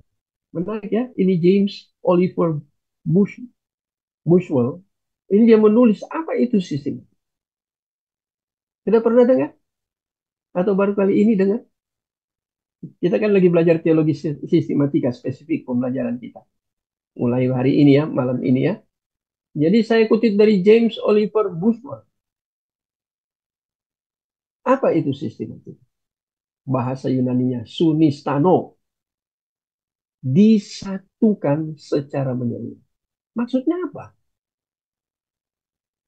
Terkait dengan teologi sistematika. Disatukan secara menyeluruh. Wah, saya harus jelaskan. Kalau saya tidak jelaskan ini tidak ngerti. Maksudnya apa ya? Disatukan secara menyeluruh. Artinya doktrin-doktrin tadi yang ditulis Pak Stef, ajaran-ajaran itu kan ada dalam seluruh Alkitab seperti saya katakan tadi. Nah, itu harus disatukan. Yang kristologi muncul dalam PL harus disatukan di dalam PB, di dalam ayat-ayat di PL, di dalam ayat-ayat di PB. Saya sudah pernah mengajar di biblical ya, tentang kata di dalam Injil Yohanes yang terhubung dengan kristologi. Karena Injil Yohanes lebih menekankan tentang Yesus. Tapi Yesus sebelum berinkarnasi. Artinya Yesus yang memiliki praeksistensi. Itu Injil Yohanes. Ya. Sehingga di dalam Injil Yohanes itu ada ajaran tentang ego eimi. Saya pernah katakan itu ya.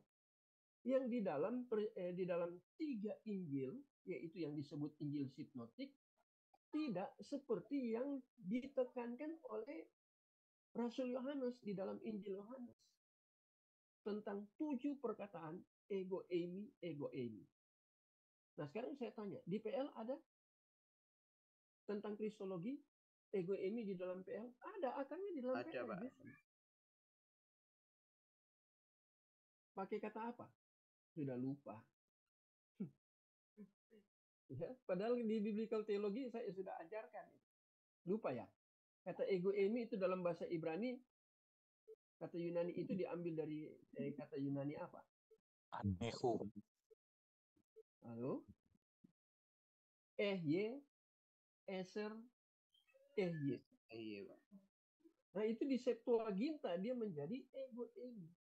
Dan ego eimi itu ada di dalam Injil Yohanes yang ditulis oleh Rasul Yohanes.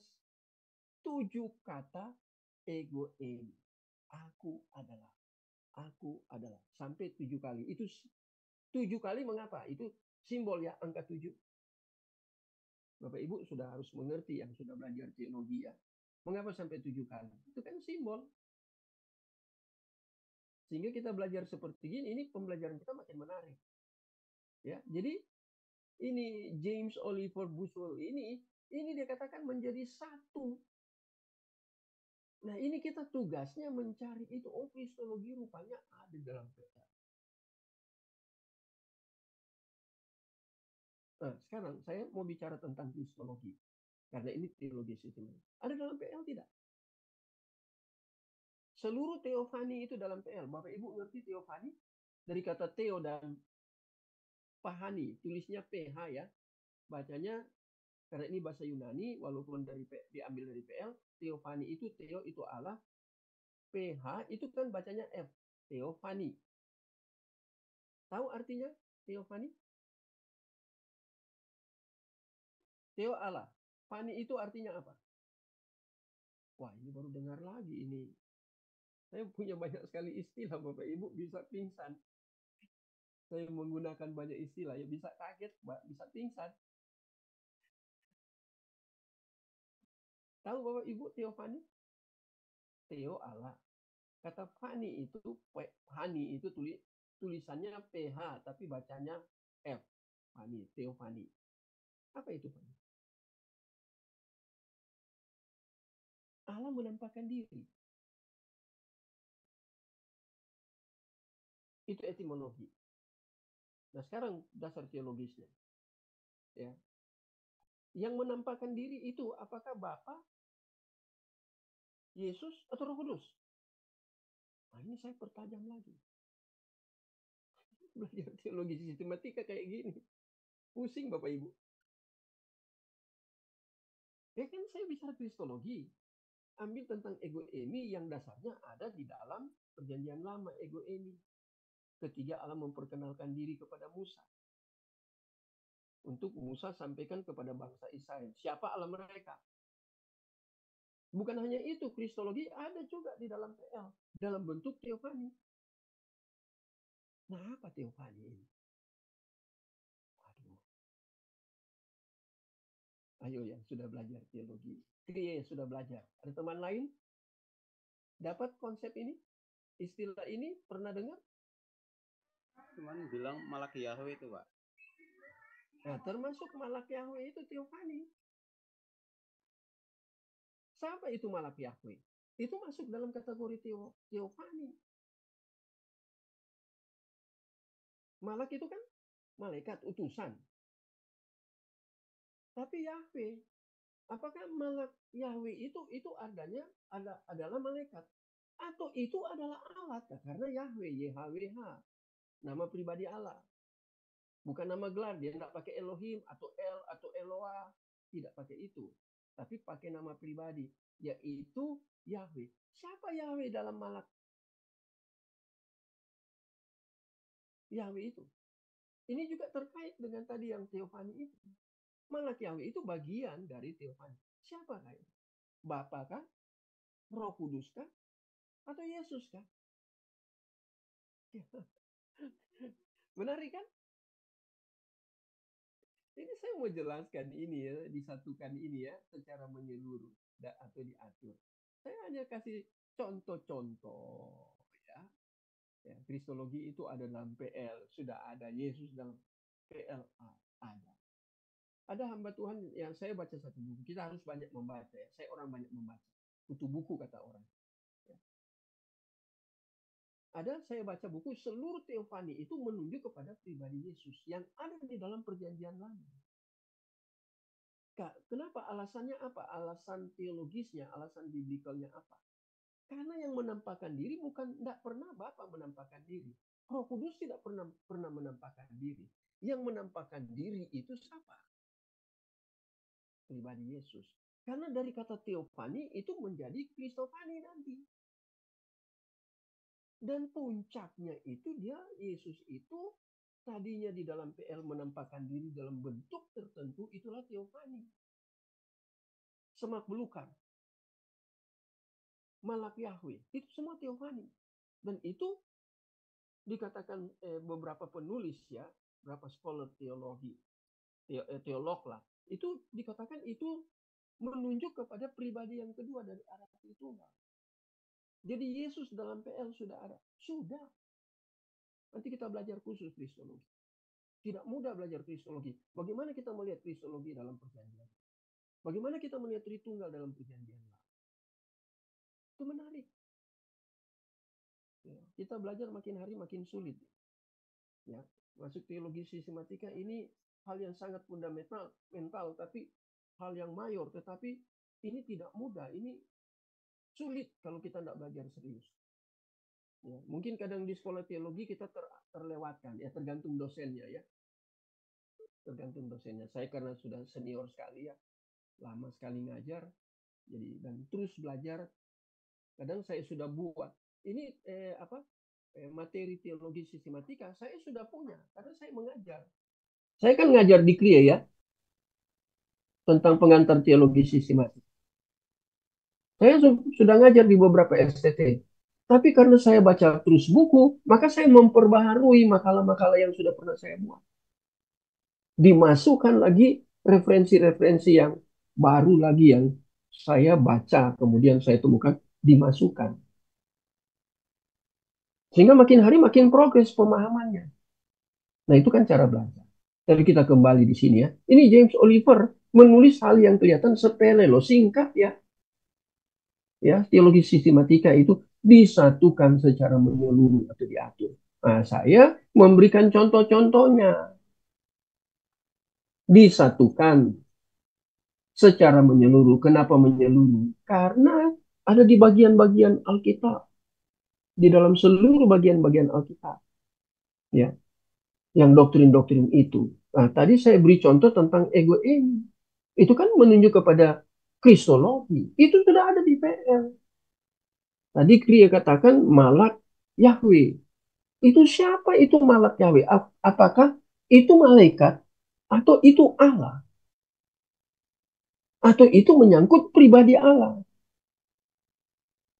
Halo, kalau saya bicara Allah, saya bicara tentang hakikat. Tapi kalau saya bicara pribadi, ini saya sedang secara spesifik, secara khusus menunjuk kepada salah satu pribadi di dalam Tritunggal yang muncul di dalam konteks tertentu. Jangan digeneralisasi. Kalau orang umum, orang awam tidak belajar teologi, oke. Tapi kita yang sudah belajar teologi, kita harus seperti ini. Halo Bapak Ibu. Cuman mau menjelaskan ini James Oliver Buswell ini, saya harus jelaskan ini ya. Secara menyeluruh atau diatur. Sekarang saya beri contoh lagi, kristologi di dalam kitab Daniel.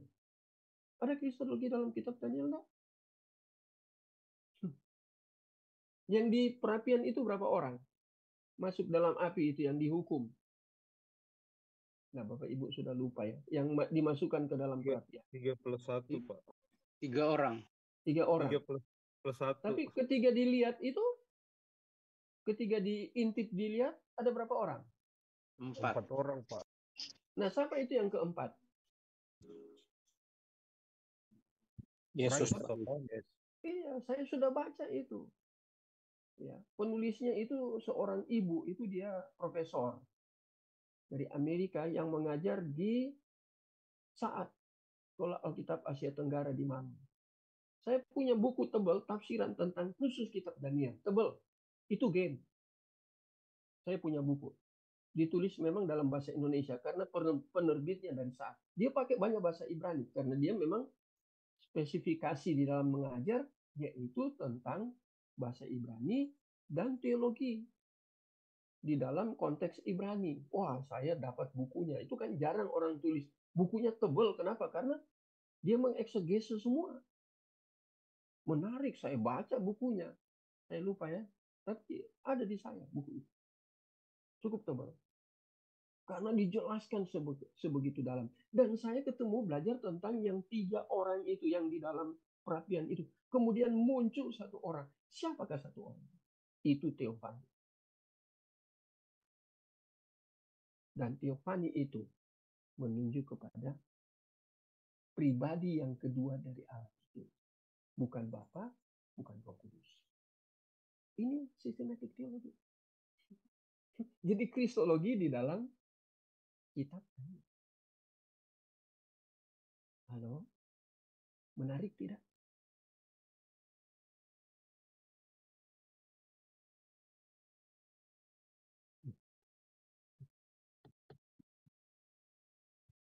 Memang kalau belajar lain Bapak Ibu. Ya. Kalau belajar seperti ini lain. Ya. Saya berdoa supaya semua yang ikut pembelajaran di Didaskalia ini jadi dosen-dosen. Dosen teologi. Amin, Pak. Ya. Di dalam secara spesifik di bidang-bidang tertentu ya. Nah, saya Amin, Pak. doakan. Ya, saya tularkan apa yang sudah saya dapat, yang puluhan tahun yang lalu ketika belajar secara formal, kemudian saya otodidak, ya, lebih banyak otodidak, baca banyak buku. Nah, sekarang semua yang sudah ada di dalam memori ini ditumpahkan melalui pembelajaran seperti ini. Ya, supaya apa yang saya ajarkan tidak sia-sia. Muncul ada orang yang hebat di dalam kristologi. Ada orang yang menguasai tentang sistematik teologi. Ya, ada orang yang hebat kalau di dalam bidang kristologi, soteriologi, pneumatologi, memang dia spesialisasinya di situ. Ya. Oke, ya. Jadi kita lihat satu bagian sederhana yang ditulis oleh Oliver Buswell. Nah, artinya teologi sistematika adalah studi yang mempelajari kebenaran-kebenaran dalam Alkitab. Ya, ini bukan dalam. Ya, dalam Alkitab secara terorganisir. Tahu ya, secara terorganisir dalam satu kesatuan dan keutuhan. Terorganisir, ya, bukan liar ya. Terorganisir itu artinya tertata dengan baik. Kalau kita mau belajar tentang kristologi, kita ambil dari semua kitab di dalam Perjanjian Lama dan Perjanjian Baru. Ya, kita cari semua Tritunggal kita cari. Tentang soteriologi kita cari dalam kitab itu. Ya. Itu namanya terorganisir. Hanya satu pokok. Khusus kita mau bahas satu pokok.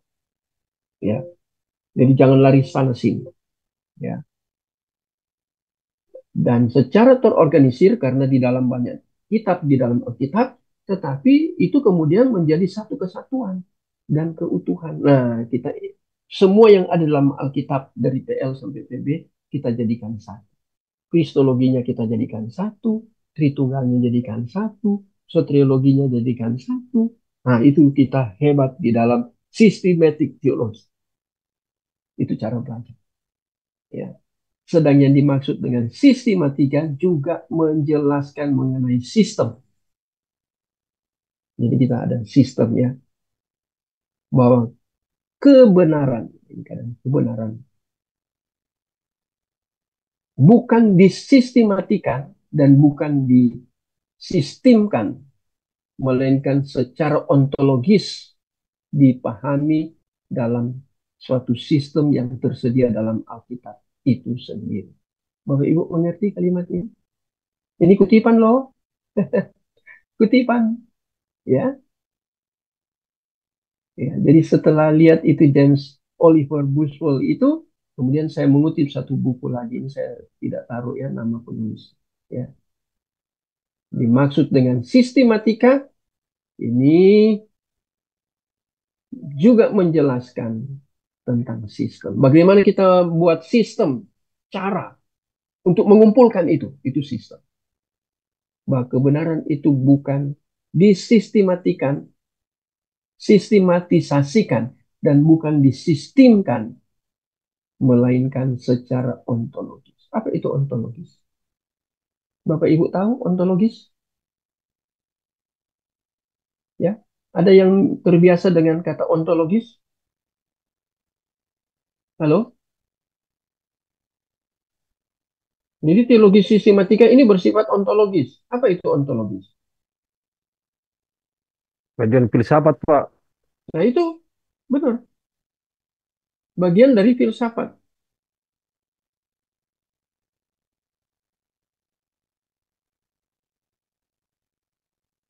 Ya.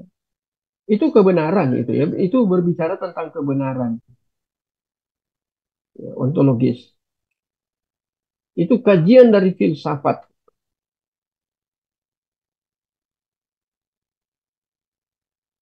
Itu ontologis berbicara tentang keberadaan sesuatu yang bersifat konkret. Ya. Ini kata yang seperti ini sering digunakan oleh para teolog di dalam buku-buku yang mereka tulis. Scholar itu tulis. Ya. Nah, bagaimana dengan orang yang anti filsafat sehingga padahal ini bagian kata ini adalah kata filsafat. Dan kebanyakan kita harus mengerti filsafat itu muncul dari barat. Sehingga kadang orang ortodoks nggak mau gunakan kata-kata filsafat kan. Halo, Kenapa orang begitu, Pak? ortodoks. Kenapa mereka nggak menggunakan filsafat barat? Padahal di antara mereka ada yang filsuf nggak? Yang dari Israel. Israel waktu lampau lah. Ada yang jadi filsuf? Banyak yang jadi filsuf.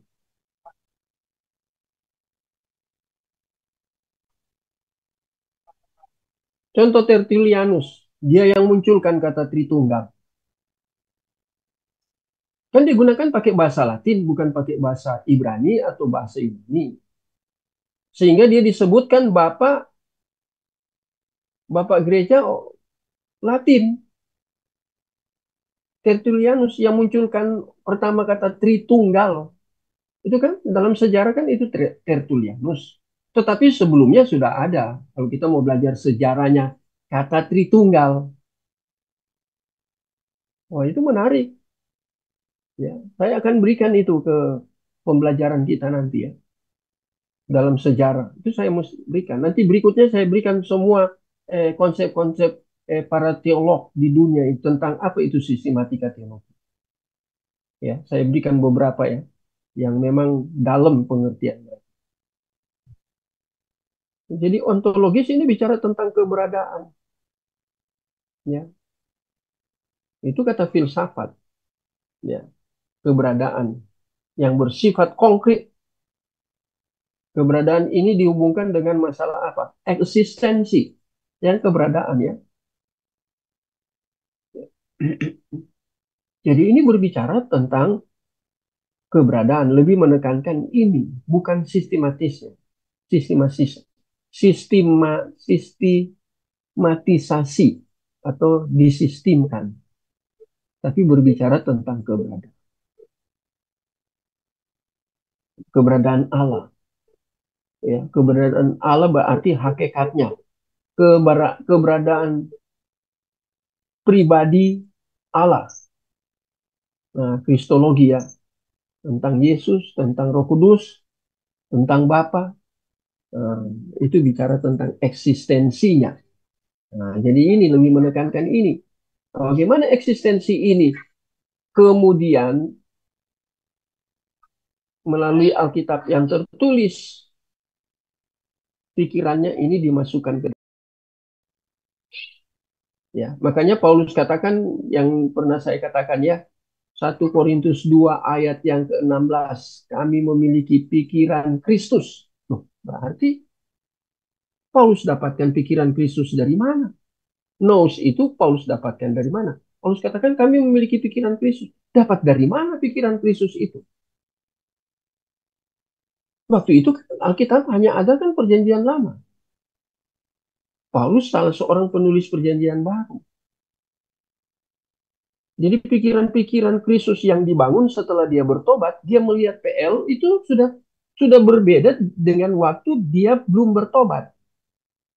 Dia kan ahli Taurat. Orang yang termuda di kelompok apa Sanhedrin ya. Ya, para ahli-ahli Taurat itu kan dia orang yang paling muda yang berkualitas. Jadi dulu sebelum dia bertobat, sebelum kejadian dalam Kisah Rasul, dia melihat konsep-konsep ya spiritual itu di dalam umat pilihan itu di dalam Taurat. Tapi setelah dia bertobat, dia menjadi lain. Dulu dia Saulus, dia penganiaya jemaat, dia musuhi orang yang ikut Yesus. Ya, karena padahal dia belajar tentang Taurat. Di dalam Taurat ada kristologi enggak? Ada. Tapi dia tidak disingkapkan, tidak dibukakan. Dia tidak mengerti itu. Setelah dia bertobat, baru dia mengerti. Itu Saulus menjadi Paulus. Saulus itu artinya the big. Kalau Paulus itu small, kecil. Tadinya dia orang besar, dia orang hebat. Begitu pintar, begitu terkenal. Tapi begitu dia bertobat, dia namanya bukan Saulus lagi, menjadi kecil. Ini menarik ini. Ya. Jadi dia melihat keberadaan Allah itu di dalam kitab Taurat itu dia tidak mengerti. Karena dia belum bertobat. Setelah dia bertobat, Roh Kudus bekerja. Sehingga dia mengerti bahwa bahkan Tuhan pakai dia untuk menjadi salah seorang penulis di dalam Alkitab. Dan apa yang dia tulis diwariskan ke kita sampai hari ini. Sampai dunia ini kiamat atau Tuhan Yesus datang kedua kali. Tulisan Paulus tetap ada di Alkitab. Dia berbicara tentang keberadaan Kristus, dia tidak ngerti. Hanya karena bertobat. Ini kan ontologis. Ya. Ontologis dipahami dalam suatu sistem yang tersedia dalam Alkitab itu sendiri. Jadi tentang keberadaan Allah itu di dalam Alkitab. Ya, Allah yang menyingkapkan tentang kristologi, ya, tentang proper teologi, tentang dalam proper teologi Tritunggal, tentang keselamatan. Itu keberadaan Allah yang menyingkap. Menarik ya, ontologis. Kita yang membuat dia menjadi sistematis. Ya. Jadi bukan Allah mengerjakan secara langsung jadi Alkitab, oh kristologinya sendiri gitu kan, enggak. Iya kan? Enggak, kita yang kerjanya, tugas kita ini, yang belajar ini, mencari itu di dalam setiap kitab. Kristologi itu kitab Kejadian bagaimana? Kitab Keluaran mana? Keluaran Imamat bagaimana? Korban-korban itu korban itu simbol kristologi. Nah, bagaimana itu? Kita lihat itu semua. Kita kerjanya itu. Allah tidak memberi kitab secara tertulis melalui penulis secara sistematik. Ini maksudnya tulisan ini. Bagian yang saya baca tadi ini bukan disistematikan, enggak. Karena di tiap kitab di dalam Alkitab ada teologi sistematik di dalamnya. Doktrin-doktrin itu ada. Kita yang harus cari dan temukan itu. Di bawah kontrol Roh Kudus. Supaya kita tidak keliru. Bagaimana di kitab Esther? Ada nama Allah kan di Esther? Kitab Rut. Ada simbol tentang Tritunggal nggak ada di situ. Nah, kalau kita nggak belajar, kita nggak tahu. Belajar kitab Rut secara khusus. Kitab Esther kita belajar secara khusus. Ada Tritunggal. Apa simbol Tritunggal di dalam kitab Rut? Di dalam kitab Esther. Apa? Ada simboliknya di situ. Itu kita harus temukan. Kita yang belajar. Wah, jadi itu ya. Jadi secara ontologis ya. Ada di dalam Alkitab. Ya. Keberadaan Allah yang menyingkapkan teologi sistematika. Yang begitu tersistem. Tetapi di dalam banyak kitab. Kita yang harus menemukan itu. Kita pelajari. Makanya kita belajar ini. Kalau kita belajar, kita jadi orang awam. Kita nggak mengerti. Sama sekali nggak ngerti. Halo Bapak Ibu. Ini bagian terakhirnya. Kebenaran Allah yang disuplai dalam teologi biblical diteguhkan oleh teologi filosofi. Ini sebenarnya temanya tentang area teologi sistematika. Ya, saya lupa taruh tema ya. Jadi kebenaran Allah. Ya, saya mesti hati-hati ngomong gini ya. Kalau saya tinjau dari Alkitab PB, kalau saya bicara kebenaran Allah, dia bukan pakai gunakan Dika Yosune. Saya tidak tulis di sini. Dia menggunakan, karena ini langsung kebenaran Allah. Ini membicarakan tentang satu kata Yunani, yaitu aletheia. Kebenaran Allah itu bersifat absolut dan bersifat eksklusif. Karena dia itu, Allah itu sang kebenaran itu sendiri. Kalau kita tidak, kita pakai di kayu sunek. Saya harus jelaskan, kalau ini nggak ngerti kalau saya nggak jelaskan. Karena kita dianugerahkan kebenaran, diberikan supaya kita dibenarkan. Begitu juga dikuduskan. Ada kata dia, kata kerja. Berarti ada yang dari luar kita yang mengerjakan di dalam diri kita sehingga kita menjadi kudus. Tadinya kan kita berdosa. Kalau Allah itu dia aletheia kebenarannya. Mengapa? Karena dari sananya dia enggak. Dia sang kebenaran. Pernah Allah berbuat dosa? Enggak. Jadi ketika saya bicara ini, saya harus. Dan ini nyangkut ke teologi sistematik. Tentang propertiologi. Bapak Ibu harus ngerti. Ya, semua manusia itu kan diberikan. Dibenarkan. Berarti gift, pemberian. Kebenaran itu pemberian. Dari luar dirinya sendiri. Dari luar diri seluruh manusia. Kenapa? Roma 5 ayat 12. Seluruh keturunan dari Adam sudah berbuat dosa. Kok bisa kudus? Bisa benar. Karena dikuduskan. Karena dibenarkan. Siapa yang kuduskan? Allah. Nah itu dia pakai di kayu sunai. Kalau saya ngomong kebenaran Allah, saya hati-hati. Saya harus jelaskan. Kalau saya tidak jelaskan ini wilayah abu-abu. Yang mana ini? Di kayu sunai atau aletheia? Nah saya tidak mau kalau ngajar ada di wilayah abu-abu. Ini ciri khas Bapak Ibu lihat ya. Sepanjang saya ngajarkan seperti ini. Pasti saya selidiki. Dan karena sudah terbiasa, sudah ada di memori. Tinggal saya menjelaskan. Karena terus belajar. Terus buat penelitian, penyelidikan. Nah sekarang, kebenaran Allah yang disuplai. Disuplai kan diberikan. Diberikan apa? Ini. Melalui atau dari teologi biblika. Kemudian diteguhkan oleh teologi filosofi. Apa itu filosofi? Biblical kita sudah belajar. Nah, teologi filosofi itu artinya tugas teologi filosofika adalah kajian berkenaan dengan cara-cara mendeklarasikan kebenaran yang dipertanyakan. Jawaban. Accountable. Ya. Mendeklarasikan ini.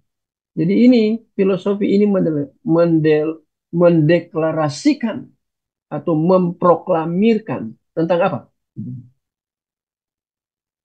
Kebenaran bisa dua. Bisa kebenaran Allah, karena ini kebenaran bersifat umum kan, hanya memproklamirkan. Baik kebenaran Allah, dua-dua kebenaran. Maupun kebenaran yang dianugerahkan.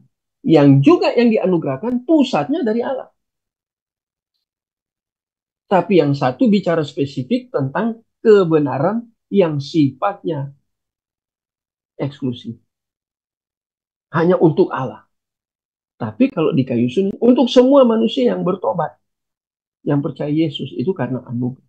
Itu dia pakai di kayu sunai. Jadi dua itu cakup di sini. Mendeklarasikan dua kebenaran yang dapat dipertanggungjawabkan. Harus dapat dipertanggungjawabkan. Jadi philosophical ini harus dihubungkan dengan biblical. Karena kebenaran dapat dipertanggungjawabkan berdasarkan biblika secara teologis. Accountable.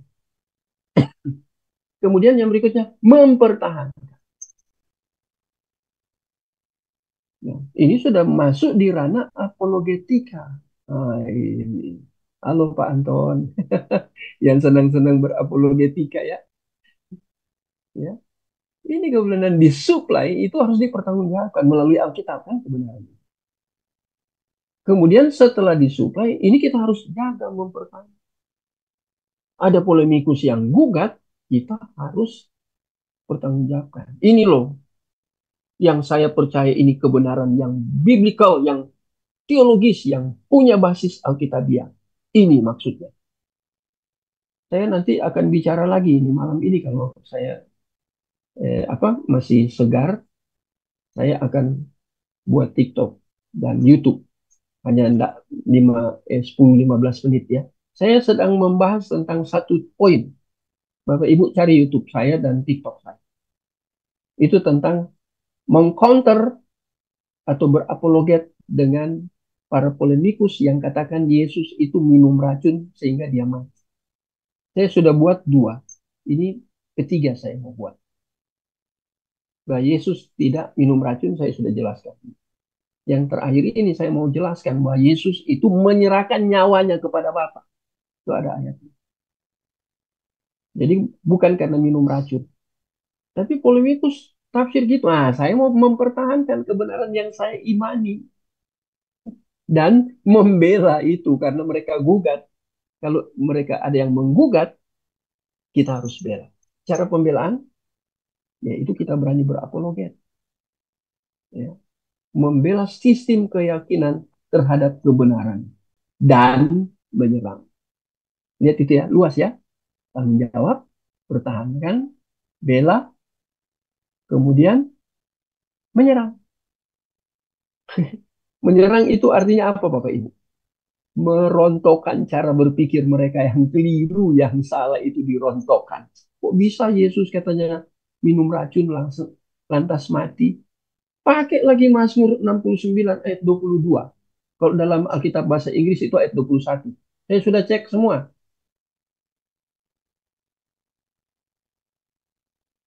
Jadi kita lihat di sini ya. Jadi ini korelasi ya. Teologi biblical, nanti kemudian dengan teologi sistematika. Nah, ini ya, yang filosofi yang saya jelaskan. Filosofika atau teologi filosofi. Itu mendeklarasikan itu dengan penuh pertanggungjawab. Baru kita pertahankan, kita bela, uh, dan kita serang. Kita serang maksudnya tidak benar.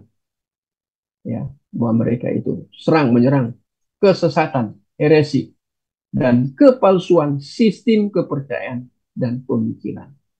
Nah, jadi ada kepalsuan. Ada yang menggugat sehingga kita serang. Ada yang palsu, ini heresi ya, bidat. Ada bidat enggak? Ada yang tidak percaya kepada Tritunggal, tetapi oneness. Bapak Ibu sudah belajar sejarah gereja, abad awal, kapan munculnya konsep Allah hanya satu? Bukan Allah tidak tiga, satu. Ya. Tetapi satu, bukan satu-satunya. Satu dalam pengertian hakikat. Tetapi satu Allah, ekat. Tetapi di dalam tiga pribadi. Nah itu kan. Nah ini kita harus bela. Kok Allah, Allah kalian tiga? Yang ngomongkan sampean. Nah, saya pakai bahasa Jawa. Pak Rano bingung kalau saya pakai bahasa Jawa ya Pak Rano. Atau Pak Rano orang Jawa. Bukan Pak, orang Sulawesi Pak. Oh orang Sulawesi ya. Ya kalau saya kan itu ngawur mereka ngomong ya Allah Kristen tiga enggak ekat itu bahasa Ibrani satu tetapi dia bukan tunggal dia plural berarti jamak apa yang jamaknya tiga pribadi tapi kelompok oneness ada di dalam di negara kita konsep tentang Allah itu satu itu oneness. Nah sekarang bagaimana kita hadapi kepalsuan itu heresi itu. Nah, ini kita mendeklarasikan dengan penuh tanggung jawab bahwa itu palsu. Allah bukan oneness, Tritunggal. Tapi kita harus jelaskan, ya, baik dalam Alkitab, kemudian kita jelaskan secara historikal. Di dalam sejarah gereja mulai awal, bahwa tokoh-tokoh, para teolog Tuhan pernah bangkitkan untuk kemudian membicarakan tentang Tritunggal. Ada buktinya secara otentik di dalam sejarah. Bukunya ada, tinggal dibaca. Jadi kita harus kuat membaca, ya. Jadi ini ya, accountable ini ya, tanggung jawab. Ini tanggung jawab kita, jangan lari. Saksi Yehova datang ke rumah malah kita lari. Kapan hari Saksi Yehova datang di depan rumah saya, dia tidak ke rumah. Karena rumah itu kosong, dia cari-cari orang, saya keluar, saya dekati. Sudah sudah umur ya, bapak-bapak dua-dua sudah umur, sudah di atas 60, sudah ada yang 70. Saksi Yehova rajin penginjilan. Oh, ketemu saya. Saya ngomong dengan mereka. Mereka kan nggak ngerti saya pendeta dan saya dosen, nggak tahu mereka. Tapi begitu ngomong mereka kelabakan dengan saya. Saya tanya tentang siapa Yesus, Kristologi, bingung mereka. Karena mereka saksi Yehova. Ya, jadi ini, jadi kita harus pertanggungjawabkan. Apalagi mereka katakan itu dua bapak itu saya orang saksi Yehova sedang jalan untuk menginjil. Wah, saya bilang kebetulan Tuhan bawa depan rumah saya datangi dua orang itu dan saya diskusi dengan mereka, share tentang Alkitab. Pusing tujuh keliling, langsung cabut mereka ketakutan. Nah, ini namanya mendeklarasi ya kebenaran itu dengan penuh tanggung jawab. Kita pertahankan apa yang keliru dari saksi Yehova. Keliru. Ya, pertahankan kebenaran. Membela kebenaran itu ketika diserang. Dan menyerang kembali. Konsepmu keliru. Menyerang. Ya, segala bentuk kesesatan. Dan kepalsuan. Kepalsuan itu maksudnya pakai Alkitab, salah tafsir. Oneness kan tetap pakai Alkitab. Tapi dia tidak percaya Tritunggal. Ngotot. Allah cuma satu. Yesus itu Bapa, Roh Kudus itu Bapa, Roh Kudus itu Yesus. Nah ini kan ngawur. Nah bagaimana ini palsu? Yang pemalsuan itu yang paling bahaya justru pakai Alkitab, tapi interpretasi atau tafsirannya keliru. Ini yang paling bahaya. Ini ya. Karena apa? Sistem kepercayaan dan pikiran mereka sudah error. Ini nous-nya itu error. Ya. Teologi filosofika dibangun berdasarkan presuposisi Allah. Bukan presuposisi saya, Allah. Melalui apa? Dan teologi historika lebih fokus ke dalam ajaran gereja. Karena historis kan, jadi teologi itu ada dalam gereja. Dan gereja itu kan menyejarah di dalam sejarah. Itu maksudnya historika di dalam sejarah. Mengenai perkembangan dan pertumbuhannya dari teologi sistematika yang ada dalam gereja. Yang pernah mewarnai atau mempengaruhi gereja di dalam sejarah. Mulai dari abad mula-mula. Jadi kita lihat ini. Oh, sudah jam 8 lebih ya. Saya khawatir mati tiba-tiba ya. Tapi sesi ini sudah hampir selesai ya. Kemudian teologi sistem menjawab pertanyaan pertama. Bagaimana formulasi kebenaran dari materi-materi biblika. Sistematika kan? Tapi kita harus bangun berdasarkan Alkitab, biblika. Harus Alkitabiah sistematika kita. Ketika kita membangun teologi tentang teologi sistematika secara spesifik, umpamanya tentang Roh Kudus, harus dasarnya biblika, Alkitab. Yang didukung oleh materi teologi historika di dalam sejarah, ada itu bapak-bapak gereja, dan filosofika mendeklarasikan itu untuk kebutuhan, kepentingan teologi praktika. Nah, ini dalam dunia pengembalaan kan, teologi praktika. Dalam dunia misi, dalam penginjilan, ini saling berkaitan teologi. Lihat itu. Ya, ini menjelaskan tentang teologi. Adapun cakupan pembelajaran teologi sistematika kita sudah tahu ya. Oke, biologi, proper, antropologi, kristologi, soteriologi, penoma, eklesia, eskatologi. Kalau Bapak Ibu mau tahu yang ini paling bagus bukunya siapa? Halo, Louis Berkhof.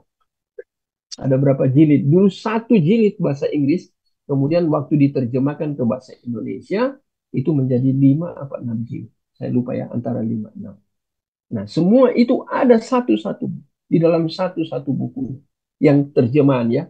Kalau yang bahasa Inggrisnya hanya dalam satu buku itu, Sistematika Teologi ya, yang ditulis oleh Louis Berkhof.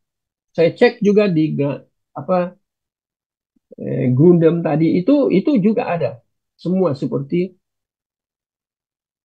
apa Berkhof menulis ya, itu 1000 halaman lebih. Jadi itu ya. Jadi oke, malam ini saya pikir sudah cukup. Nanti kalau saya terus tiba-tiba dia mati. Dan saya mohon dengan hormat Pak Gilbert, tolong pray. Silakan Pak Gilbert, tolong berdoa. Kita selesai karena sudah jam 8. Please.